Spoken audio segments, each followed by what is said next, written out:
Yo, this is Afro, aka All Flows Reach Out, and you're listening to Built for This Network. Yes, sir. From the building, stay bomb.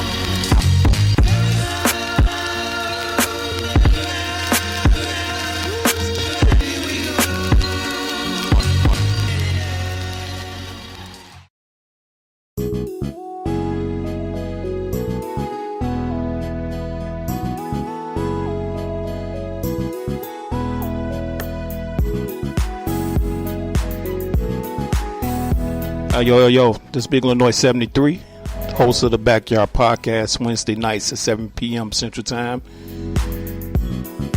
on the Built for This Network. Check us out. Hosted by yours truly, with my panel, my fam.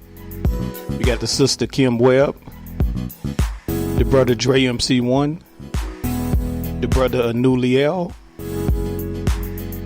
and the brother H-Rap B. No topic is off limit. We laugh and joke. We get serious. Try to be informative.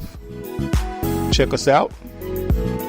Once again, that's the Backyard Podcast, Wednesday night, 7 p.m. Central Time. Let's go.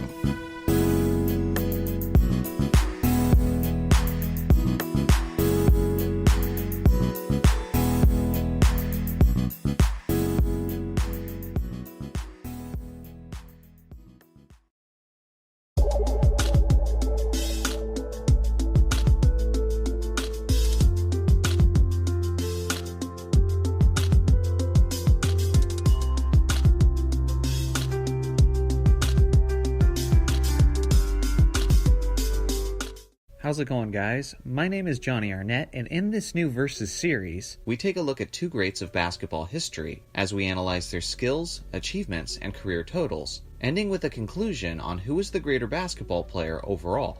Today, our matchup is Allen the Answer Iverson versus George the Iceman Gervin. One legend spent the majority of his career playing in the NBA in the late 90s and throughout the 2000s, while the other played in the ABA and NBA throughout the 70s and 80s. Starting with the basics, Iverson was a 6-foot point guard / shooting guard who weighed about 165 pounds. Gervin was a 6'7 shooting guard / small forward who weighed about 180 pounds. We'll compare these two greats with 5 major categories, which are scoring, playmaking, efficiency, defense, and accolades. First off, scoring. It's no secret that both of these legends are among the greatest scorers in NBA history. Iverson had a career scoring average of 26.7 points. He won 4 scoring titles, and his career high was 60 points against the Magic in 2005. Iverson also has the second greatest playoff scoring average in NBA history at 29.7 points, trailing only Michael Jordan. Gervin had a career scoring average of 25.1 points. He also won 4 scoring titles, and his career high was 63 points against the New Orleans Jazz in 1978, and his career playoff scoring average was 26.5. Iverson was a volume shooting assassin, and he spent the majority of his career carrying a 76ers offense with little offensive support. He had a smooth jump shot and was fearless when attacking the paint, accompanied with an all-time great layup package. Thanks to Iverson's brave and aggressive nature, he was always among the league leaders in free throw attempts, averaging significantly more attempts over his career than Gervin did. Iverson was also an elite scorer for a significant amount of time. He averaged at least 25 points per game in 10 straight seasons, which only him and 7 other players have ever accomplished. And unfortunately for Gervin, he wasn't all that close to being one of them. Now, the Iceman did the majority of his damage in the mid-range and around the painted area. He's famously known as the player who made the finger roll famous, and he was overall just incredibly talented at finishing around the rim. He was never much of a perimeter shooter, averaging less than 1 3-point attempt per game over the course of his career. Overall, when you look at consistent scoring and the variety of ways they could do it, the edge goes slightly to Allen Iverson. Second up is playmaking. This is another area where the answer stands out. As famous and well-known as he was as a scorer, he often doesn't get enough credit for his solid passing abilities and court vision. He managed to make solid passes and get a ton of assists considering the amount of shots he was taking per game. On Iverson's career, he shot 21.8 shots per game and averaged 6.2 assists per game. His 21.8 shots is the 4th highest shots per game average in NBA history. Of the top 10 players with the highest shots per game average of all time, only one player averaged more assists per game over their career than Allen Iverson, which was Jerry West. Among these players are legends like Michael Jordan, Pistol Pete Maravich, and Rick Barry, and Iverson averaged more assists per game than all of them. He did this with his vision, but he was also one of the greatest ball handlers of all time, and he's extremely quick, which often forced a second defender to help on Iverson, which naturally opened up his teammates for clean looks. Now, although Gervin's 6'7" frame was hard to defend, it's no secret that George often looked to make a play just for himself rather than his teammates as well. In the entirety of Gervin's career, he never once averaged at least 4 assists per game in a season. Facilitating certainly wasn't among his skill set. In Iverson's 14 years in the NBA, he never once averaged as few assists per game as Gervin did in his best season. With all of these things considered, playmaking clearly goes to Allen Iverson. Third up is efficiency, and although this has been an area where Allen Iverson has been criticized by some analytic-loving basketball fans, it's certainly not as bad as advertised. His career field goal percentage is 42.5%, but his true shooting percentage is very comparable to other greats like Russell Westbrook, Isaiah Thomas, and Carmelo Anthony. But on the other hand is Gervin, who wasn't just great at efficiently scoring, but he was one of the greatest ever in that criteria. An incredible fact about the Iceman is that other than LeBron James, he's the only wing player in NBA history to have a career average of over 25 points per game while shooting over 50% from the field for his career. Again, just LeBron and George Gervin.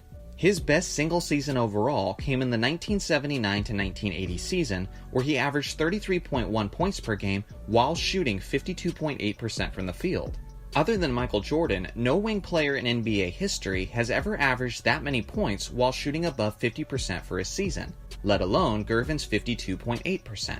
Iverson was a decent 78% from the free throw line, but Gervin for his career shot an elite 84.1%. In this area of efficiency, the edge is strongly given to George Gervin. Next is defense, which is a bit of a complicated aspect for these two greats. In the case of Iverson, he was often undersized, guarding players significantly taller and heavier than him, but at one point, he actually led the NBA in steals per game for 3 consecutive seasons. With that being said, he never once made an all-defense team appearance, and in large part, that was because most people could recognize that he wasn't a great on-ball defender, which Iverson himself has admitted. But he was good at jumping the passing lanes, which can be risky and sometimes resulted in a defensive breakdown for his team and a basket for the opponent. Gervin wasn't known to be an elite on-ball defender either, as he also never made an all-defense team appearance. But at the very least, he could be a decent help defender, and he was a bit of an underrated shot blocker, which in large part had to do with his long wingspan and his terrific leaping ability. He averaged 1.2 blocks over his career, reaching as high as 1.8 during the 73-74 season, which is significantly higher than most wing players. With all of those aspects considered, I have to call this one a tie between both stars. Last on the list of categories is accolades, and both of these greats had plenty of them. Iverson for his career was the 2001 League MVP. He was a 4-time scoring champion, 3-time steals champion, he made 11 All-Star teams, 7 All-NBA teams, and made 1 trip to the NBA Finals. In his 14 seasons, he averaged 26.7 points, 6.2 assists, 3.7 rebounds, and 2.2 steals on 42.5% shooting. Gervin was a 4-time scoring champion. He made 12 All-Star teams, 7 All-NBA teams, and 2 All-ABA teams, but he never made it to the ABA or NBA Finals. For his career, he averaged 25.1 points, 5.3 rebounds, 2.6 assists, and 1 block on 50.4% shooting. With all aspects considered, ultimately, it's close. Very close. But I have to say that Allen Iverson is just slightly ahead of Gervin as the greater overall player, and the major separating factor is how Iverson can impact the game in a number of ways with his skill set of playmaking and distributing to go along with the fact that he's one of the greatest scorers and especially playoff scorers the game has ever seen. So, who you got? Let me know in a comment who you think is the greater player, and who are some other players you would like to see square off in this series. Thanks for watching, and I'll see you guys in the next one.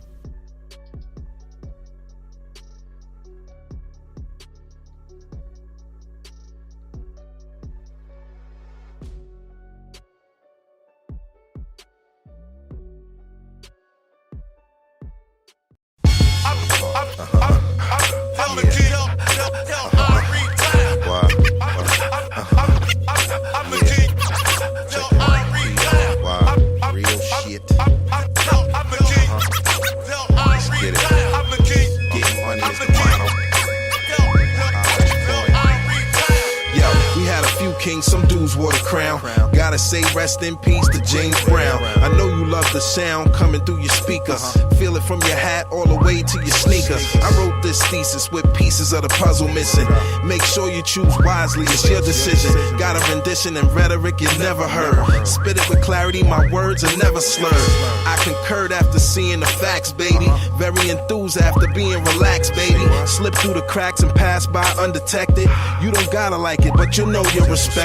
Well connected and still make it pop. People wanna know, I'm the king.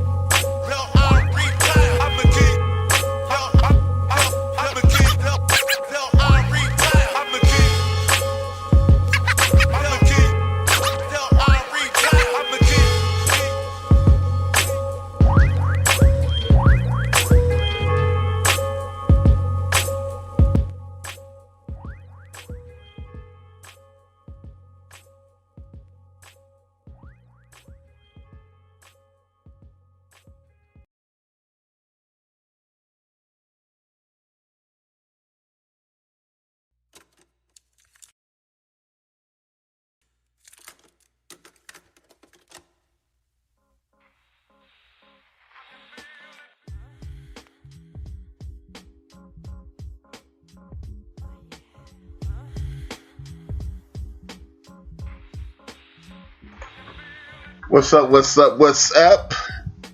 Another week, another episode. This is the End of the Bench podcast. You are listening on Built for This Network, produced by Spreaker.com. This is your man, H-Rap-B. Thank you for tuning in. Good morning, good evening, good night. And it doesn't make a difference what time of the day is. At some point, somebody be listening to this at that time, and that will be appropriate. It's morning, evening, and night somewhere in the world presently. Thank you for tuning in. This is H-Rap-B with my main man, Joe from Houston. What's good, Joe? Chilling, man. Another day. Great week in sports. Ready to get on to it. Now, as I say every week, this is a podcast. That means there's no such thing as I was at work when you were online. I missed your show, or any of those clown statements that I get on a regular basis. Please keep those comments to yourself. You can catch us on Spreaker.com, YouTube, Apple Podcasts, Spotify, iHeartRadio, Google Podcasts, Castbox, Deezer, Podcast Addict, or wherever you get your podcasts. You can also keep up with me at @HRAP_B on Instagram and on Twitter if you want to get at me. It's going to be another interesting night. And you know I do this every week. I acknowledge my ancestors and my family, everybody who's related to me in the Whitmore, Pollard, Turner, Battle, Cotton, Harper, Bailey, Lansdowne, Lincolns, Duncan, and you already know me, my father, my mother, my brothers, my kids, the Williams clan, and we are always in the building. Now, this is going to be an interesting week, man. This has been an interesting week. I'm going to start off with little foolishness at the end of the day. This is pure madness. I don't understand it. This hip hop thing is taking over the world. I'm gonna be a hip hop inside down. I don't understand why everybody feels that they must be a part of it. What's the thinking behind this? As of yesterday, it was announced that breakdancing is an Olympic sport. How in the hell is breakdancing an Olympic sport? Thoughts on that? How you feel about that, Joe? Man, it was the same feeling I had. That's crazy. But hey, maybe we come to another thing we can excel in the Olympic sports and give these champions out there and do their thing. And y'all always trying to put something new in. I say go for it. It's kind of stupid to me. It's a waste of time. It's an utter waste of time, or utter and ridiculous waste of time. I don't understand why they did it. I mean, I understand. Look. Everybody is down with the hip hop movement. Hip hop has taken over the world. I am a hip hopper from the beginning, middle, and the end of it. One what is called second generation hip hop. So that's after Melly Mel and those guys. Africa Bam and King Tut III, they first generation, and those guys. But I'm what is considered second generation, and I just think it's kind of stupid. It's a money grab, and I'm tired of people going for the pimping. It just really annoys the hell out of me. I don't understand the thought process. I don't even want to understand the thought process. I explained to my son on a regular basis, that if you can figure out something stupid, you might be losing a little bit of your intelligence. So I'm not going to put a whole lot of energy into it. I just had to announce it. It's kind of pointless. Like, what's really going on? But we know what's going on. Capitalism. But I'm going to need the people at the Olympic Committee to relax and grab a chair and... Sit your ass down.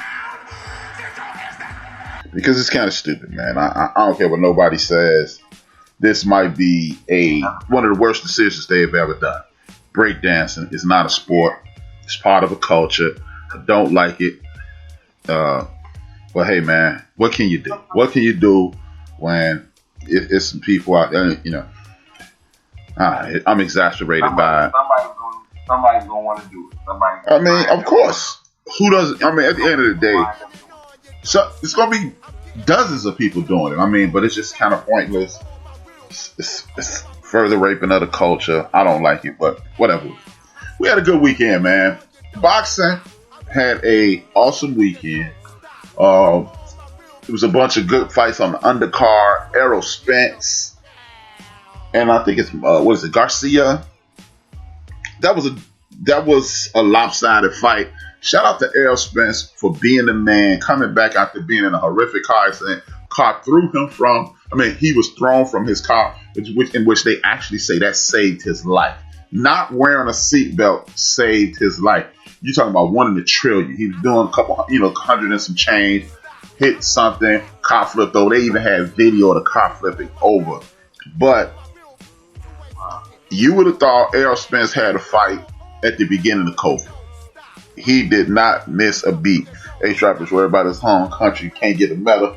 Shout out to Deacon Dale, man. Shut up. But it was an excellent display.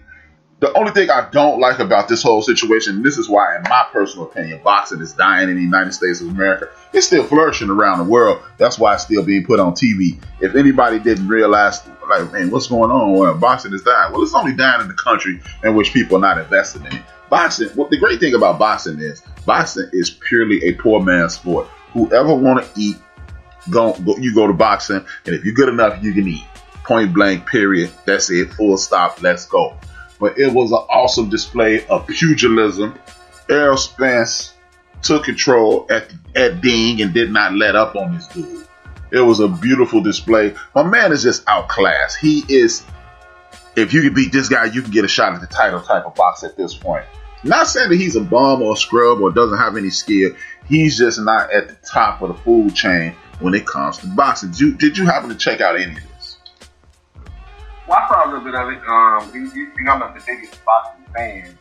It was more so just being a part of it, just with the fellas and stuff like that.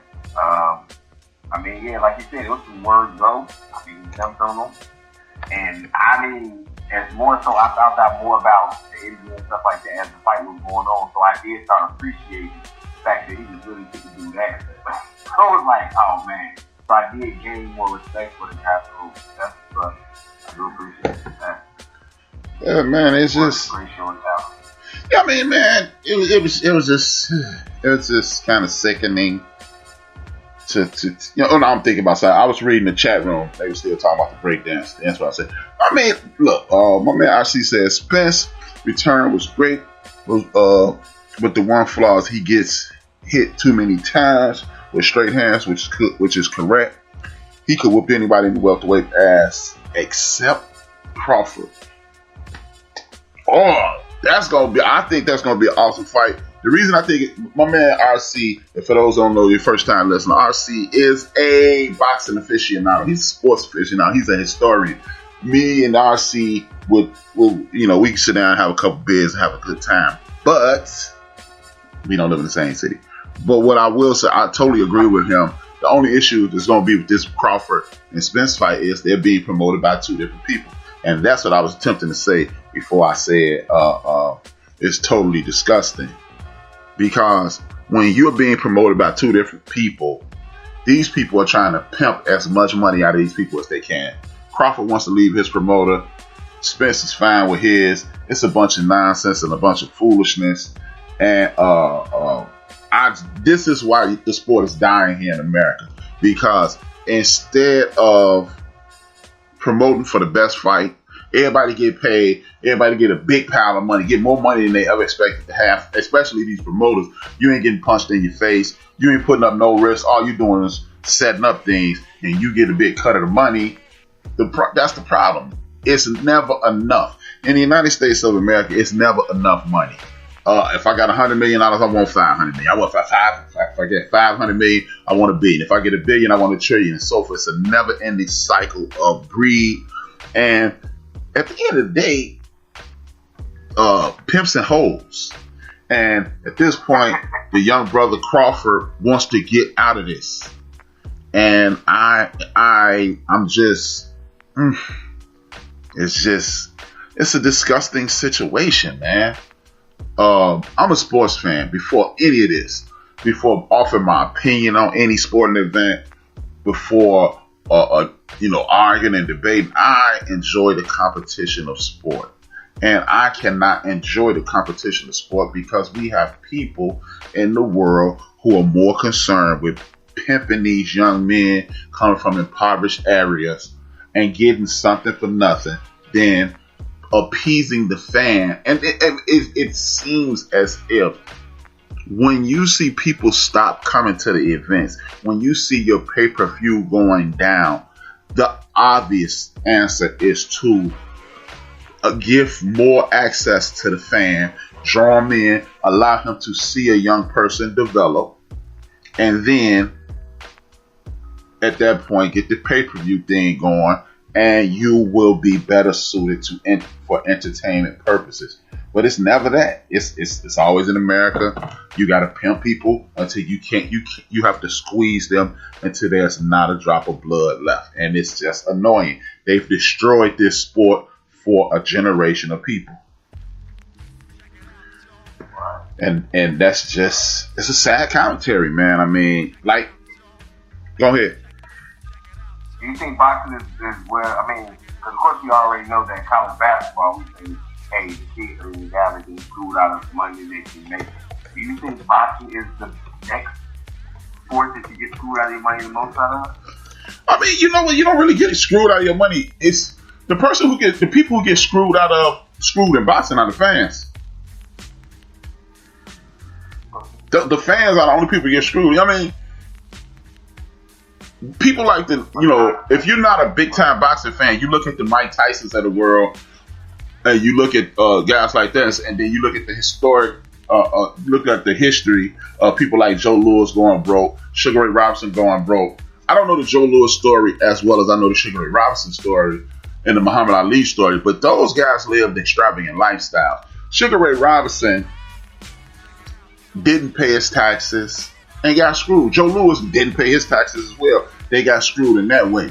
But what you have to understand is it's the same with the Mike Tyson story. Mike Tyson was a young guy who was a pure street guy. Mike Tyson used to rob people. As a matter of fact, U-God from the Wu-Tang Clan said Mike Tyson robbed his mom right in front of him. And Mike Tyson he said the dude who was interviewing him, he said, hey man, U-God, he didn't know who U-God was. He said, U-God, or whatever his name is, tell him the next time you see me, I got money now. I'll pay him back.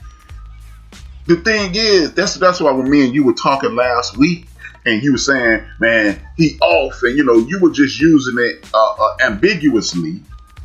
That's why I was like, no, don't say that, because people who are stick-up men don't say, I got money now, man, let me pay your mom back.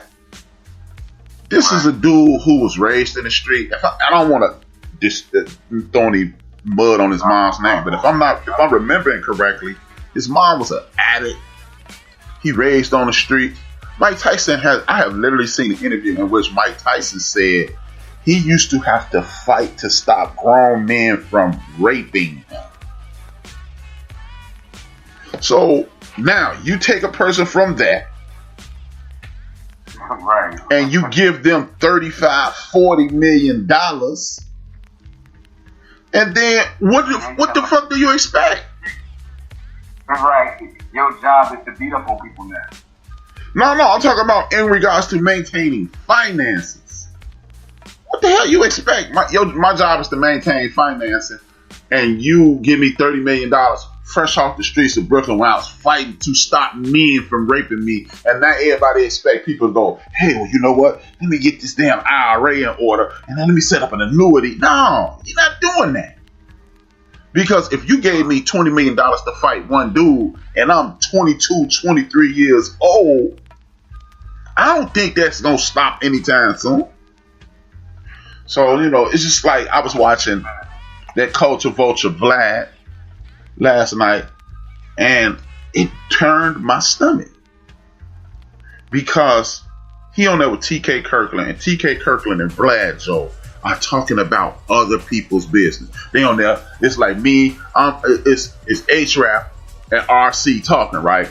And we talking about, I'm not interviewing RC about RC's business. I'm interviewing RC about Joe from Houston's business. And then we talk about Chief Rocker. And then we talk about, I'm like, what is this, a gossip column? It was pathetic. And they, well, these young dudes need to stop buying these cars. I did that too. Well, how about you not be on Vlad and do it, and won't you call up some of them young boys? But you know what you did? You interviewed the young boy, put up the interview of him saying he got $1 million of cars and don't have $1 million in the bank, and say, see how stupid he sounds? No, he don't sound stupid. He's ignorant. He's doing what a 22, 23-year-old dude who can afford $1 million worth of cars would do. Buy $1 million of cars. Ain't nobody going, oh man, shit, I wouldn't do that. And if you dumb enough to lie and say if I was 19, I wouldn't be spending this money like these young boys, then please don't ever talk to me again. Seriously, I mean that, bro. Because I remember when I started really making some money at 21, I thought I was doing something. Right. And it wasn't millions of dollars. Nope. So now I don't think, but back to your point, like I saw RC put in there, the government did screw Joe Lewis because you went over there, you put your career on hold and you went over to be a showpiece for the government. Y'all supposed to work something out for them. But again, this is the way it goes. In a capitalistic society, we live in a country in which the reason you are over here is to capitalize on your body.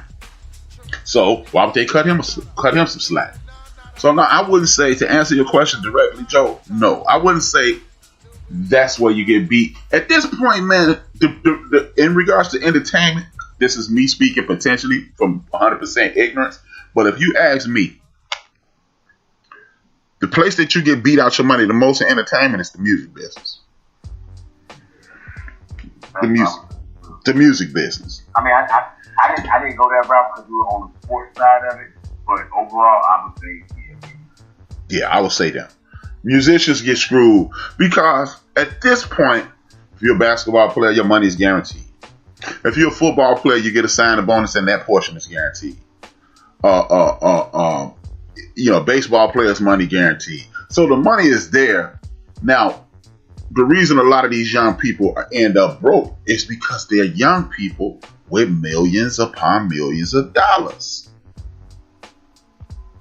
So, ain't nobody going, like I said, man, you take me back to 1991 and hand me $30 million, I'm going to be like, hold on. So what do I have to do? Oh, what I'm still doing? Oh, okay. Well, I'm finna spend it because you're going to blow. So that first big check you get, you cutting through it. Gilbert Arenas said it today on Shannon Sharp show. Shannon Sharp got a podcast. If y'all don't know, it's called Club Shay Shay.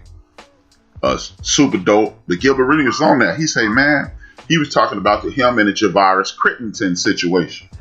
For those who don't know, him and Javaris Crittenton got into a little argument or whatever about some cars. And somebody pulled out a gun and yada, yada, yada. Both of them got suspended and this, that, and the third.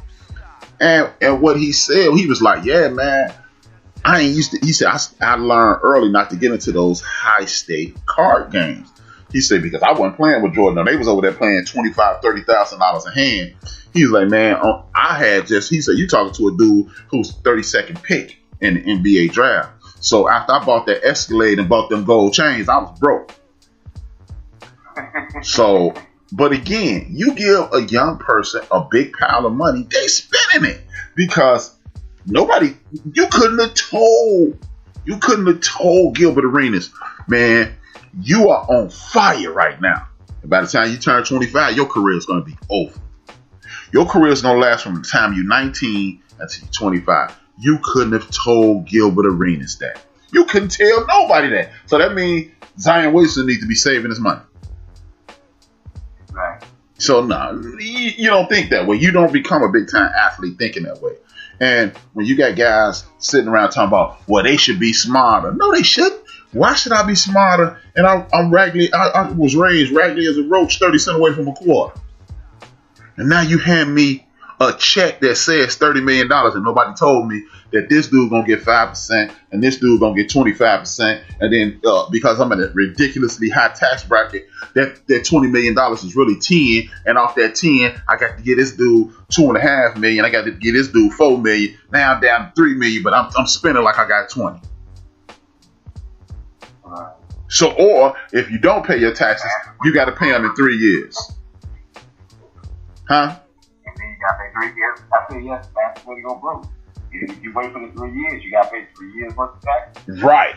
So, that's why I'm looking a lot of these young boys get beat. But the music industry, if you ask me, that's where you get raped the hardest, man.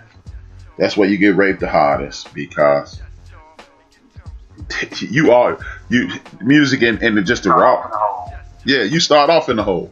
They hand you $1 million check, and then you still paying handlers and all those dudes. And no, they should. Hold on one second. My man Patar say they should be smarter. Yeah, that sounds good from a 49-year-old man. But when you were 19, you were not thinking about looking into what happened before. Your whole mentality is, I've made it. I can't look at people. I can't look at the world through the eyes of a 50-year-old man. I can't. If you would have handed me, and I didn't grow up in a horrible situation. My mother worked at what they used to call a good government job. My mother grew up, and I wasn't struggling. I wasn't raggedy. I used to get extra money from the state of Illinois because of my dad. So, I think I was a pretty together guy. And if you'd have handed me $20 million, I don't think I would have had $20 million worth of value in the year 2000. I know I would have bought all kinds of stupid ass things. Exactly, but then that's when, like, truthfully, the crazy part about it is that's when those veterans are supposed to come in. Like those older guys, like, granted, you a 19-year-old not gonna listen to everything you're saying, but if I knew you was a young guy and you got all this money, that's when the veterans supposed to come in like, hey, young fella. Watch this though, Joe. Who's the veteran on the Bulls? Who's the veteran on the Orlando Magic? That's when the veterans are supposed to come into play. So if you don't have one of your teams, okay. What's your favorite basketball team? What's your favorite basketball team? It's the Bulls, man. The Bulls. Who's the veteran dude on the Bulls? At this point, man, nobody. Who's the veteran dude last year? Who's the veteran dude in 2012? It's a league full of 20-somethings. They got that's what I be saying. They purposely get rid of these dudes, and then you're stuck in a cycle of poverty. Because, like you said, Rick Mahorn, I heard Rick Mahorn say this on his radio show on NBA radio. He used to grab 3 or 4 rookies and buy them suits. Charles Oakley used to say, I've heard Charles Oakley say that. But the Rick Mahorns and the Charles Oakleys and the whoever's throughout the league, they've slowly been filtered out the league. And then you got a bunch of dudes between the age of 23 and 19. And then you get the lucky LeBron, you get the lucky Kevin Durant, you get the Steph Curry with the dad who's in the NBA and the Klay Thompson. And they didn't blow that money, but yeah, that's just like saying Oprah and Michael Jordan and Bill Cosby not broke. Why the black community broke?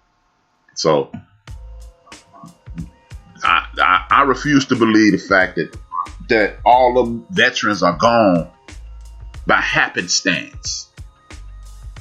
And that's why I was saying to Patar. Yes, they are.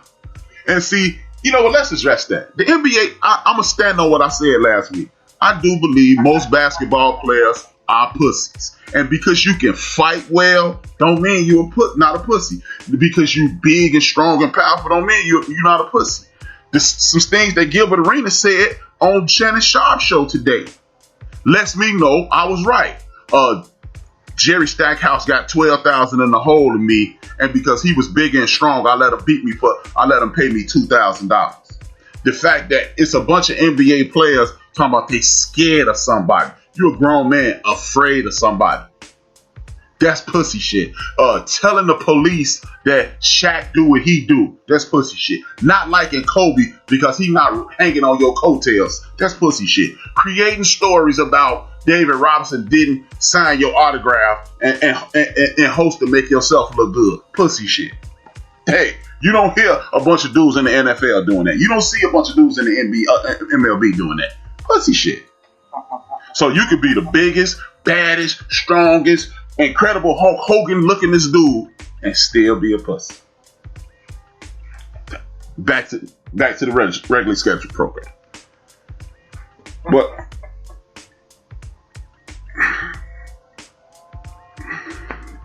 you're not from Chicago. I know things about that dude. I know his cousins. I know things about him that you don't know. But I'm not. You can bring up anybody you want. But some of y'all favorite dudes in the National Basketball Association are pussies. From the 80s, they was pussies. In the 90s, they was pussies. In the 2000s, they pussies. In the 10s, and we going into the 20s, and they still some pussies. Just because you big and bad don't make you not a pussy.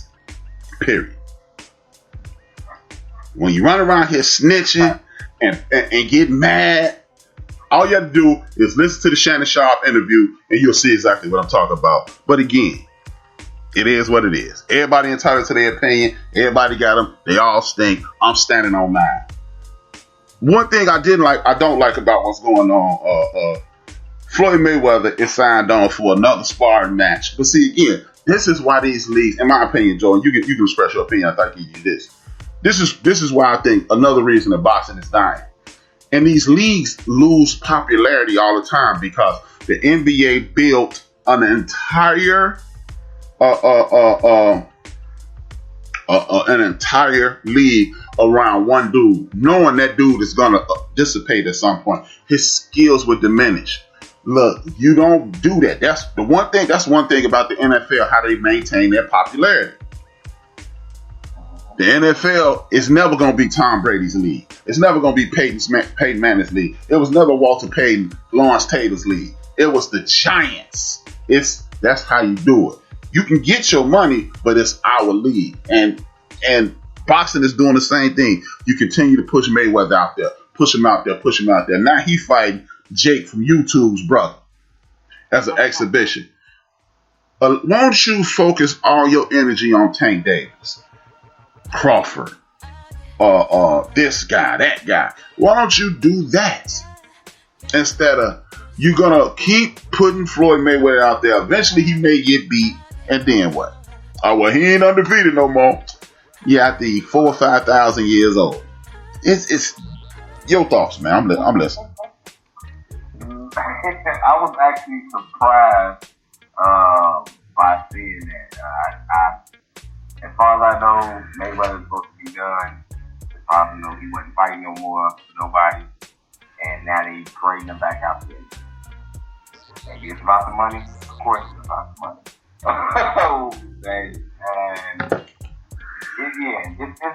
It's making even the casual fans of Jordan beat. I'm not buying that fight. I'm not going to pay my money to see that trash. So at this point, I'm done with it. I'm done with Mayweather and his escapades. And like you said, eventually, hopefully he'll lose, but I don't care. I won't be watching. I'll see it on sports the next day. You know it's going to lead it. And I'm with you. But the thing is, if you don't just think about it like this. Well, it's RC said, and I saw it earlier. 1.4 million people watched this Roy Jones Mike Tyson debacle, right? You don't think 1.4 million people gonna watch this Floyd Mayweather thing? At $50 a pop. 2.4. Oh, it's 2.4? There you go. That's what I'm saying. No, what I'm saying is, no. Oh, you said 1.4 for the Roy Jones and Tyson fight. What I'm saying is, for the Floyd Mayweather, it might be 2.4. right. So you're right. Because everybody likes, at this point, everybody loves Mike Tyson. And at this point, everybody loves Roy Jones Jr. But when you got somebody that everybody hates and there's people praying that he lose, Floyd Mayweather fool around make $200 million off this for kicking this dude's ass. Because at the end of the day, if nothing else, that Nate Robinson situation showed you, if you ain't ready, don't come here. This is not a game. This is not a game. This is a honest to God fight. Because one thing I noticed about the end of that fight, Roy Jones was breathing like he had played 50 straight full court basketball games. And Mike Tyson was wiping sweat off himself. So if two of the greatest and one of them could be insanely winded, just like Conor McGregor. Conor McGregor at one point was a bad mofo. But he got in the ring boxing against one of the greatest boxers ever. And these dudes, Mayweather Jr. and Senior, showed to the ring without a cut, man. And Senior had a suit on because they knew this is an ass whooping. I don't care what you do, you can't whoop me, man. Because this is what I do. You might be able to throw some hands in the MMA and do that to some dudes who can't box, but I can box. I tell you. Right. And it's just a sad commentary, man. But again, the community at large likes things like this because they like to sit back and laugh. They like to sit back and I told you so, and that was crazy. And you wasted your time and money. But it's been going on for years. Muhammad Ali fought Lyle Alzado. So it's just sad commentary, man. But that was I think that was a Muhammad Ali. He was probably out on his money because he had been through 2 or 3 divorces, child support. People had beat him out of scratch type of deal. But these dudes got unlimited funds. Floyd Mayweather worth probably about $750 million at this point. So, what you doing, man? But is it if they offer me $15, $20, $30 million to go whip on some bum, it'd be hard for me to say, nah, man, I don't feel like not trying to earn $50 million. Right. So, yeah, I don't know, man. I ain't gonna go see it. It's a joke. It's a farce. And it is what it is. Moving on. Let me see. The NBA is starting in a couple weeks, man. John Wall has recently been sent packing from Washington, left on the class act side of the game. Salute to John Wall. He could have acted a fool, but he didn't. Salute to that brother. Because he could have been on some look kid shit and, oh man, fuck y'all, I gave my heart. He left on the class act side of the game. And Russell Westbrook did the same. Who won this trade? Is there a winner or is there an advantage? What are your thoughts on the trade?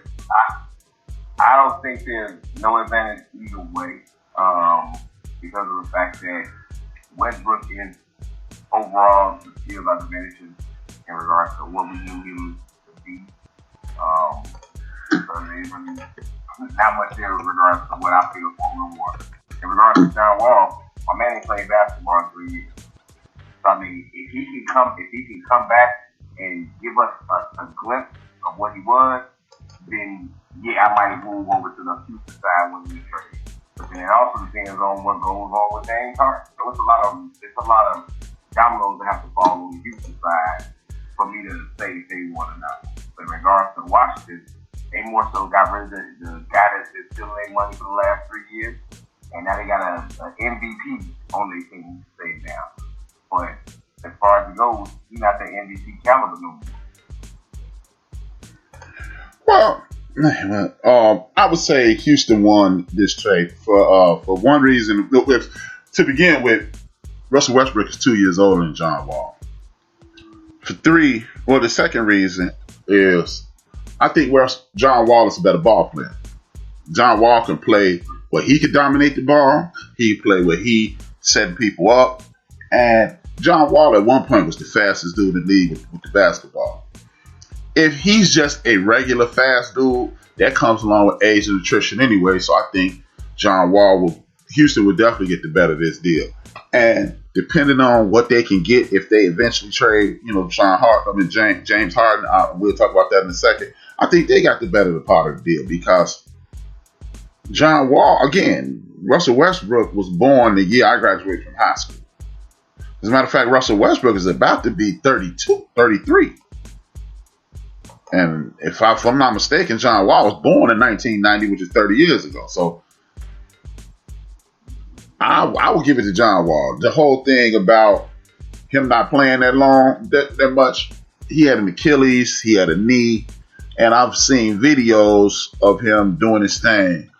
And, I'm not impressed with Russell Westbrook's basketball acumen. He's an extreme athlete. He plays his ass off every night. He's going to give you everything he got. But I've often questioned Russell Westbrook playing to get in the Hall of Fame at this point and playing to put up stats that nobody else has done, or is he playing to win? It's one thing to play hard, and then it's something else to play basketball smart. To quote Gilbert Arenas, Shannon asked him, what does the Greek Freak need to do? And Gilbert Arenas said it without even blinking. He needs to learn how to play basketball. And Russell Westbrook, if he had listened to the coaches, and then, if he listens to the coaches, then we'll see. But me personally, John Wall is going, if he's the John Wall that I think I like, I will get John Wall. Again, if he going to slow down to, let me see, who would you say is just very, if he's Schroeder speed, then it's Schroeder speed or Drew Holiday speed. He can still be he'll be meant from the neck up. I will pick him. Yeah, it'd be very effective. Because I'm assuming that, like I said, I just want him to be healthy. Because John Wall was one of my favorite point guards playing. He was physically playing. Like you said, he had the speed, he had the control, he could get the basket. He was gaining the jump shot. So, he was doing this thing. And, of course, him and Bradley Beal, them two together, they were supposed to take over. So, I am excited to see what John Wall will do. Like I said, it all depends on some other moves that Houston may make.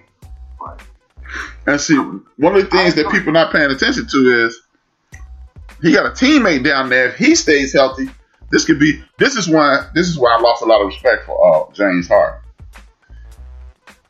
It's only one way I won't lose a lot of respect for James Harden. Maybe I'm arguing for him right now. Maybe, just maybe, John Wall said, "Man, my man Boogie down now. James, help me get down now. I want to play with my man because you leaving anyway." Now, if he's saying that, then I have a modicum of respect for him. But if if Russell Westbrook, if James Harden is just trying to get to New Jersey, I will lose so much respect for him. It's ridiculous. Because if you go up to New Jersey, you are playing with zero pressure now. Nobody, if James Harden shows up in Brooklyn, I said New Jersey, if he shows up in Brooklyn, he is playing basketball with zero expectations of anything. Because Kevin Durant and Kyrie Irving are the faces of that franchise. He will be putting himself back in a situation that he was in Oklahoma City, which is you go from league MVP to third option. I don't like that. Like you said, maybe it is the pressure thing at this point. He can't be the lead dog in regards to trying to get his team over the hump. Well, maybe he is trying to look at that cop out. To that. But truthfully, I mean, it all like truthfully, if to stay in Houston to get John Wall and to get Boogie, if both of them stay healthy, man, that could actually make Thank you. happen. Thank you. Because that can make something happen. watch this. James Harden was winning the game with Nene as his big man. Thank you. Check this out. This is the thing that's funny to me, though. You a big time LeBron James fan. I see you on the sports groups all the time arguing and debating about LeBron James a punk. What did LeBron James a punk do? See, LeBron James a punk because he couldn't take the heat in Cleveland and he had to go team up, blah, blah, blah, right? Where those guys at right now talking about James Harden? I bet you've been in the groups all day, right? Today your day off, right? You've been in the groups debating with people all day. Why haven't you seen that, Joe? Because people love James Harden. No, the TV didn't tell them to hate James Harden. They didn't say nothing yet. Because as far as I know, James Harden name has been in the news quite a few days. Right. He's being down here. He ain't been here since last week. He was at some baby's party. Little baby or the baby. I don't know which one it was. He was at baby party. I don't keep up with them dudes. But it's just, when the media don't get around to saying, hey, James Harden, I don't want them to hate James Harden. I'm just saying, this shows you that they pick and choose who you're supposed to hate, and we continue to hate people for no reason at all. We continue to hate people for no reason at all. I don't want anybody to hate James Harden. And now, the same respect that people claim that they lost for LeBron, those same people, where y'all at? Where y'all at? Because last time I checked, LeBron James was at the end of his contract. His contract expired. He was a free agent. He had the ability to go anywhere he wanted to, and he's a punk. I don't like him. He should have stuck it out in Cleveland. He went down there with Wade. Now, that was a punk move. You can't win because Mike would have never did that. League MVP, leader in scorer in the NBA, two-time leading scorer in the NBA, leader in assists before the NBA. What he did was he got 2 with a player option, 3 years left on his contract, and he said, I want out of here. And then he started wanting to get political. James Harden, you ain't political, fam. You ain't political. That's sucker shit. But all the stooges of the world, ain't nobody saying nothing. Where y'all at? Because y'all was mad at James because he didn't do this. You was mad at Paul George because he said, I'm not re-signing with Indiana. You was mad at Anthony Davis for him saying, I'm not signing with Indiana. James Harden is literally forcing his way out of town. And I did something that I never do today. I tuned in to Stephen A. Smith. And Stephen A. Smith literally said these words, yo. I 100% am behind James Harden. I don't like the way he's doing it, but I'm with him. So Paul George is wrong. Anthony Davis is wrong. LeBron James is the worst dude in the history of the world. And Kevin Durant is worse than LeBron James. And James Harden is cool. Really? Really? Really? I don't know, man. I mean, help me understand, man. You participate in these foolish debates more than me, man. Help me understand, brother. RC says it's the left hand bias. Yeah, must be. Because he getting away getting away with murder. Murder. And I ain't heard nobody call him a punk. Not one person. I've been listening all for the last 7 days since he said he wanted out. I have not heard one disparaging word about James Harden. And he a snitch. Another case of a pussy Jay Williams, I don't get high no more, so I'm gonna start telling on everybody who do get high. I wouldn't listen to Jay Williams tell me my podcast was dope.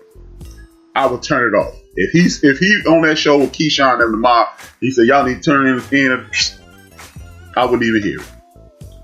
But if he said something, that's one dude. I ain't heard Nick Wright them saying nothing bad about her. I ain't heard Shannon them say nothing bad about her. I tuned into Stephen A. Smith and didn't hear anything bad about James Harden. Microwave saying homie Jay Williams said something bad. He got on his case. One person, 3 network, 3 different shows. I ain't hear nothing no Get Up. I've been listening. I done had even my man Tony Kornheiser and Michael Wilbon. They did not get on his back. But just about everybody in media kicked LeBron, KD, Paul George, and Anthony Davis right in the face. Help me understand. I need somebody to explain this to me. Media darling, man. That's all it is. He's not that's the thing. He's not a media darling. But some way he is. Because if they're not talking about it right now, and that's what he's saying, he's pretty much telling them, I want out. He ain't, no. He ain't pretty much telling them. He said, I want to go to Brooklyn. He is flat out saying, get me out of town. The coach just said he's holding out. But if LeBron James, Kevin Durant say something, the whole world, the heavens collapse. I just don't understand it, man. I've been saying this. Sunday will be 5 fucking years, and I've been saying it for 5 years live on air. 5 and a half years if you count the show me and First Lady used to do. Me, First Lady, and Cook used to do. It's just, hey, and then you're supposed to respect it, man. You're supposed to respect it.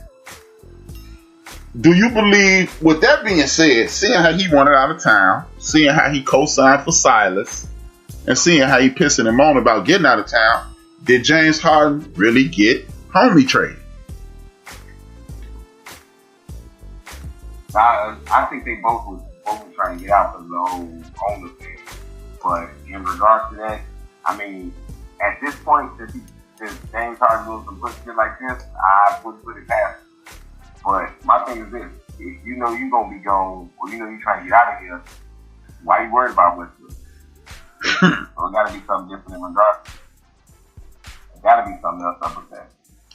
If I was Houston, I would do my best to get him the fuck out of town.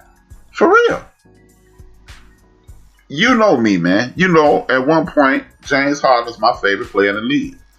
But when he kept punking out, kept getting scared, kept freezing up, I'm like, man, I can't rock this dude because you're a punk.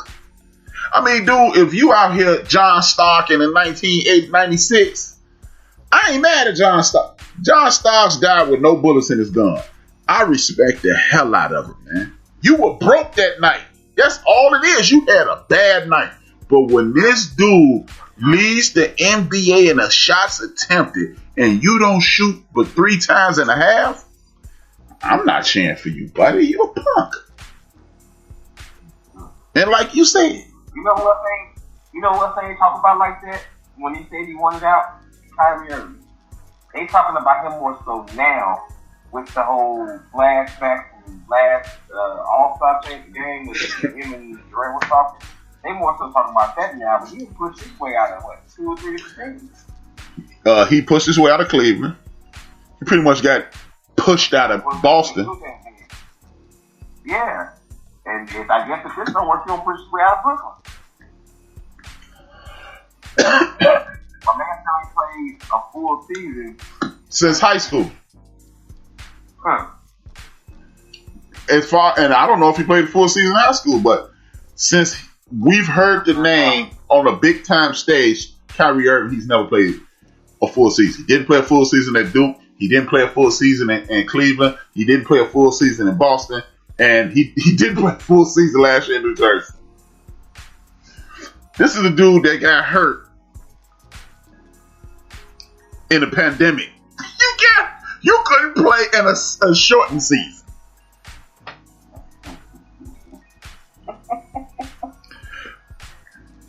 So you want to get into semantics? Okay. Well, this is a dude who has had a bad cloud over 3 different teams. He had a bad cloud over Cleveland.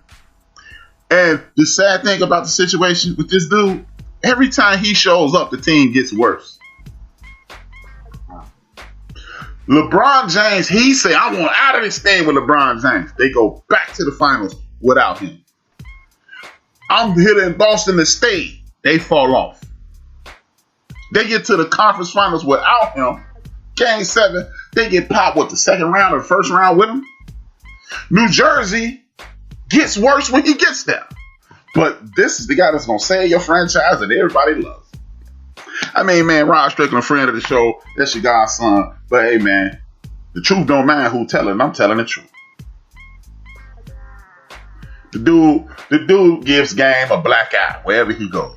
I don't care about no through your legs, behind your back, real nice jump shot, all that.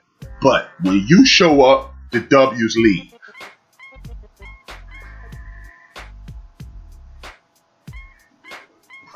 Okay, Fish, I got you. Okay, how about this? I wouldn't want Kyrie playing on my summer league team in the park.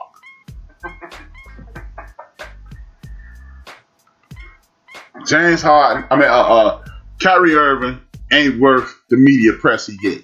And at the end of the day, when the media gonna get on him like you get on KD, like you get on James, like you got on Davis, like you get on Paul George. Paul George say anything at this point. Oh, he need to shut the hell up. He ain't shit. So we not gonna remember all the times him and LeBron was dueling it out before he broke his leg. We ain't gonna think about that. We not gonna talk about that.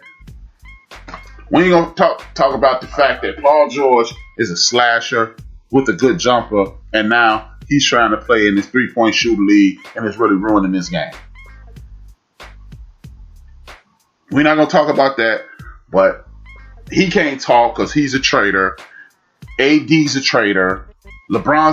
He's a heathen, and KD's the biggest punk in town.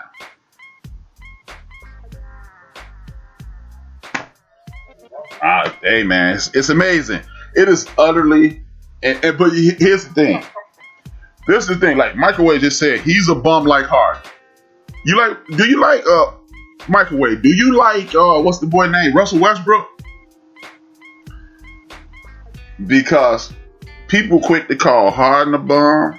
People quick to call Paul George a bum. And they love, I'm not saying you, Microwave, but they love Russell Westbrook alone when that's not the question I asked you. Are you a Russell Westbrook fan?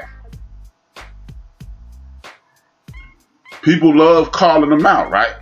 But last time I checked, he was dueling it out with Indiana and was losing to the best player in the world at that point. And was kicking ass and taking names. But people love Russell Westbrook, and it seems like I hate Russell Westbrook. Russell Westbrook has never left the first round of the playoffs when he was the lead dog. Paul George and Harden have come up short in the finals, the conference finals. And nobody says that he gets no credit for that. Again, Paul George, I'm not a fan at all. I'm not a Paul George fan at all. I used to like James Harden until he just showed me he was a punk. On the basketball court, I don't know him as a person. He might be a hell of a dude. He gave the homeboy big bag of honey buns, a $2,000, a $10,000 bag, and $200,000 in it. So he obviously is a good friend. But on the basketball court, he's a punk. And they get drugged, and Russell Westbrook get praised because he put a real good number. Just like at the top of the show, I did the thing with Iceman. he didn't shoot as many threes as Allen Iverson. Maybe because George Gervin was drafted in 1972, and the three-point line didn't come in to the NBA until 79-80. Maybe that's why he didn't shoot as many shots as Allen Iverson. Again, let's go back to the thing. Russell Westbrook never fails. But Paul George, listen to this. Russell Westbrook fails for a lack of trying. Paul George shrinks in the moment.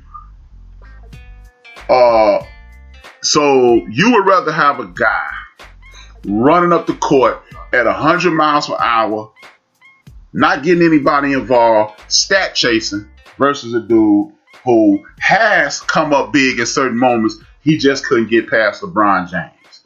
And then after he broke his leg, he's never really been the superstar that he was on his way to be. I would take the dude who at one point was doing big things. Because at the end of the day, while he was shrinking, he wasn't shrinking in the first round. He wasn't shrinking in the second round. He was coming up short against the premier player in the National Basketball Association at that time. When he was the lead dog with the Indiana Pacers, was he going to the conference finals? Since Russell Westbrook has been the lead dog, has he seen the second round of the playoffs? Again, here's another point.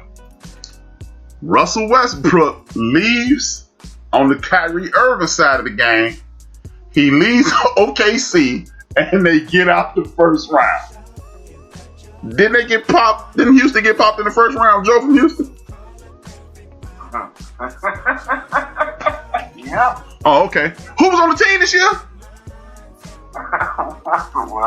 Okay, They got about the second round. They lost the Lakers. I would Raider for life. I would say that. I would agree with what Raider for life said. Again, Paul George shrunk in the second round. When Russell Westbrook on your team, you usually go home after 4 to 7 games in the playoffs. But hey, man, it is what it is. And you're right; they did lose to the Lakers in the second round. And who wasn't showing up? Because James Harden was kicking ass in the playoffs this year. He blocked shots and everything, right? It was Westbrook not showing up. But hey, man, James Harden losing the finals, in the conference finals, 2 of the last 3 years, or 3 of the last 4 years. Get your man, and he going in the second round. Yeah, great guy. I need that guy. Boy, you talk about get game of black eye. Hey, but you know what? He averaged a triple-double, so he's obviously great, H-Rap, right? Let's talk about these dudes. Some rumors about James Harden wanting to go to Philly. Yeah, I heard that. RC put that in there. Okay. But he wants Ben Simmons to be traded. He'll go to. We'll see, man. It's gonna be interesting. It's gonna be interesting. It's going to be interesting as hell. Me personally, I won't put a lot of stock into neither one of them because James don't show up in the big moments and Russ don't impress me at all. Point blank, period. We can look at the triple doubles and we can look at all that stuff, and we can look at the reality of the situation. Dude will be stat chasing and he never wins anything.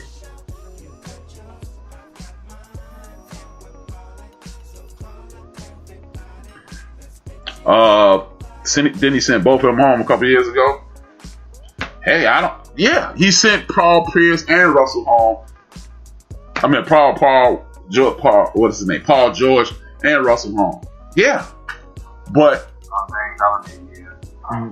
But the fact remains, Russell Westbrook, when he shows up, your team does not get any better. And when Paul George was 100%, he was doing this damn thing. He was doing the damn thing. He won the exact same thing Russell Westbrook has won. Not a goddamn thing. Okay, let's see if the Wizards make the playoffs. Let's see if they get much better with him.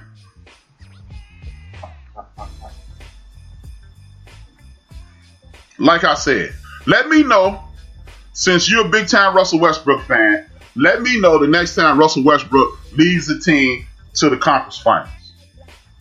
That's all I want to know, because I've seen Paul George do it on more than one occasion. Russell Westbrook is the only professional basketball player that is supposed to be a Hall of Fame level player that I've ever seen people getting the hell away from him. They getting the hell away from him.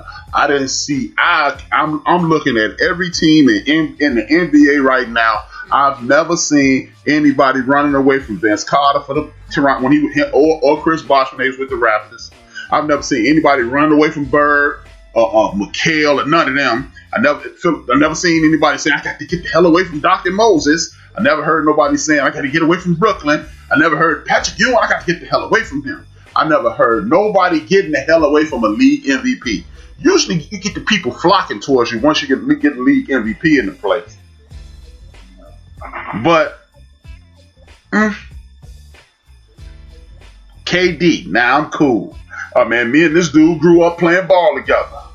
Yeah, we thick as thieves. 1 year later, get him out of town. I don't even want to be here, but if I'm forced to be here, get him out of town. Get me John Wall, but I still want to leave. But get him out of town. Just in case I can't get my way, get Buddy on gone. But hey, man, hey, it is what it is. Maybe I'm missing something. Let's do these divisions, man. The Southwest Division includes the Miami Heat, Orlando Magic, Charlotte Hornets, the Washington Wizards, and the Atlanta Hawks. Talk to me about that division. Give me your opinions, predictions, and what do you see coming? Okay. All right. So my 5. So my 15, they holding out the real big. Time out, Joe. You want to nitpick? See, this is why people can't get nowhere with a conversation. I said I've never seen a MVP caliber Hall of Fame player of this level, and players are running away from him. Now, if you want to get into the semantics of he won the MVP after KD left, I'll reword what I said. Somebody who is supposed to be as good as this bum, I've never seen players running away from talented other players. Now, make that work for you. Finish, Joe. Alright. So my 15, I got my 15. I have the Hornets. I actually don't think much of them. They showed a little spark last year, but don't think much of it. They're gonna be pretty much battling for the bottom position with the Magic. Just don't trust them anymore. Then I'm going with the Wiz. We're gonna see what happens with Bradley Beal and Russell Westbrook. I think they might be able to do something. The Hawks, I have them moving up because their team has been growing and growing over the past few years. I think the addition of Rondo, Gallinari, and it can be done. That should be able to start propelling them towards the top of the league in regards to the league division. Of course, as the division is leading, I have the Heat coming off going to the finals, even though they did lose. But they did add Bradley, Mo Harkless, so got a little more defense. And, hey, that's gonna be a nice little race for them. Let me address this before I go forward. You said Kyrie ran from LeBron. Is Kyrie that fucking good? No. Kyrie, we just documented that Kyrie Irving is a cancer. So Kyrie leaving your team is a plus. And Kyrie Irving ain't ever gonna be what y'all believe Russell Westbrook is. Two. LeBron James left Dwayne Wade, and LeBron, he didn't run away from him. He went to a better situation for him. He said, you know what? This ain't working for me. I'm not getting along with Pat Riley. I'm the fuck out of here. He didn't sever ties with Dwayne Wade. And I saw that you listened to the Shannon Sharp show. So you heard Chris Bosh say, I was mad, but I understood he had to do what he had to do for him. Totally different situation. Stephon Marbury and Kevin Garnett, they fell out about money. Not about I can't play with you. He left them. They didn't leave him. See, this is why sports talk is foolishness at this point, because I refuse to believe that you don't understand exactly what I'm saying. Russell Westbrook, you know what? The gloves off. Like I said, I'm not doing this with the gloves on no more. Russell Westbrook ain't shit but a stat chaser, and don't nobody want to play with him. He's the most overrated would-be superstar in the National Basketball League, and nobody wants to play with him because he's out there playing like a dumbass. Nobody wants to play with a guy running 100 miles per hour. He doesn't know how to change speed. He's stat chasing. He's not trying to win. He's trying to be popular. Period. He listened to ESPN and he's chasing that bullshit around. Is that better? Because don't nobody want to play with him. Back to what I was saying. I think you underestimating the Orlando Magic. Because the Orlando Magic, when they either battling for a position or in the bubble this year, they was battling. And then they were 33-40 last year, which is not a horrible season. I think they'll be a little bit improved, but I'm not banking on them either. The Charlotte Hornets, like you said, I'm with you. The Charlotte Hornets will be in the toilet. They will be in the toilet because they are always retooling. They are always retooling, period. The Miami Heat going to be at the top of the food chain. The Washington Wizards with Bradley Beal and Michael Jordan Jr., they should be a middle of the pack team, but I don't expect much from them because at the end of the day, Michael Jordan Jr. ain't shit. And I'm about to give my man Michael Wade a number so he can sit up here and talk that bullshit about how good Russell Westbrook is. Huh? I put it up in the chat, 605-313-4379, access code 920547. And again, like you said, Marbury and KG were cool. They fell out about money. Stephon Marbury wanted to get paid. It wasn't, I don't want to fuck with him no more. I want money. And Tracy McGrady, the Toronto Raptors, again, it was about money. He left as a free agent.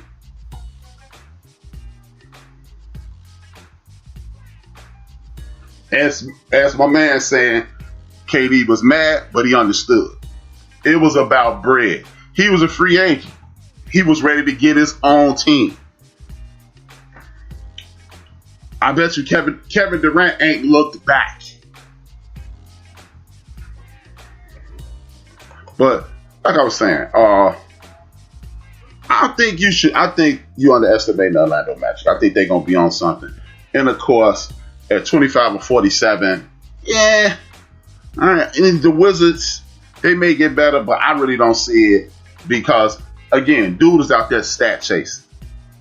And he's going to alienate Bradley Beal. By the middle of the year, Brad is going to be out of Washington because dude is OC. And not the MC from DITC. He is OC, out of control. All he does is run. If this dude was a real ball player, how many times, remember that first year, he got the triple-double, right? He was averaging a triple-double when he won league MVP. I watched several basketball games in which Russell Westbrook had 9 assists. At the end of the first half, he finished with 10. He finished with 10. So, no, I don't want that dude on my team, and nobody wants to play with him. Nobody in their right mind wants to play with him.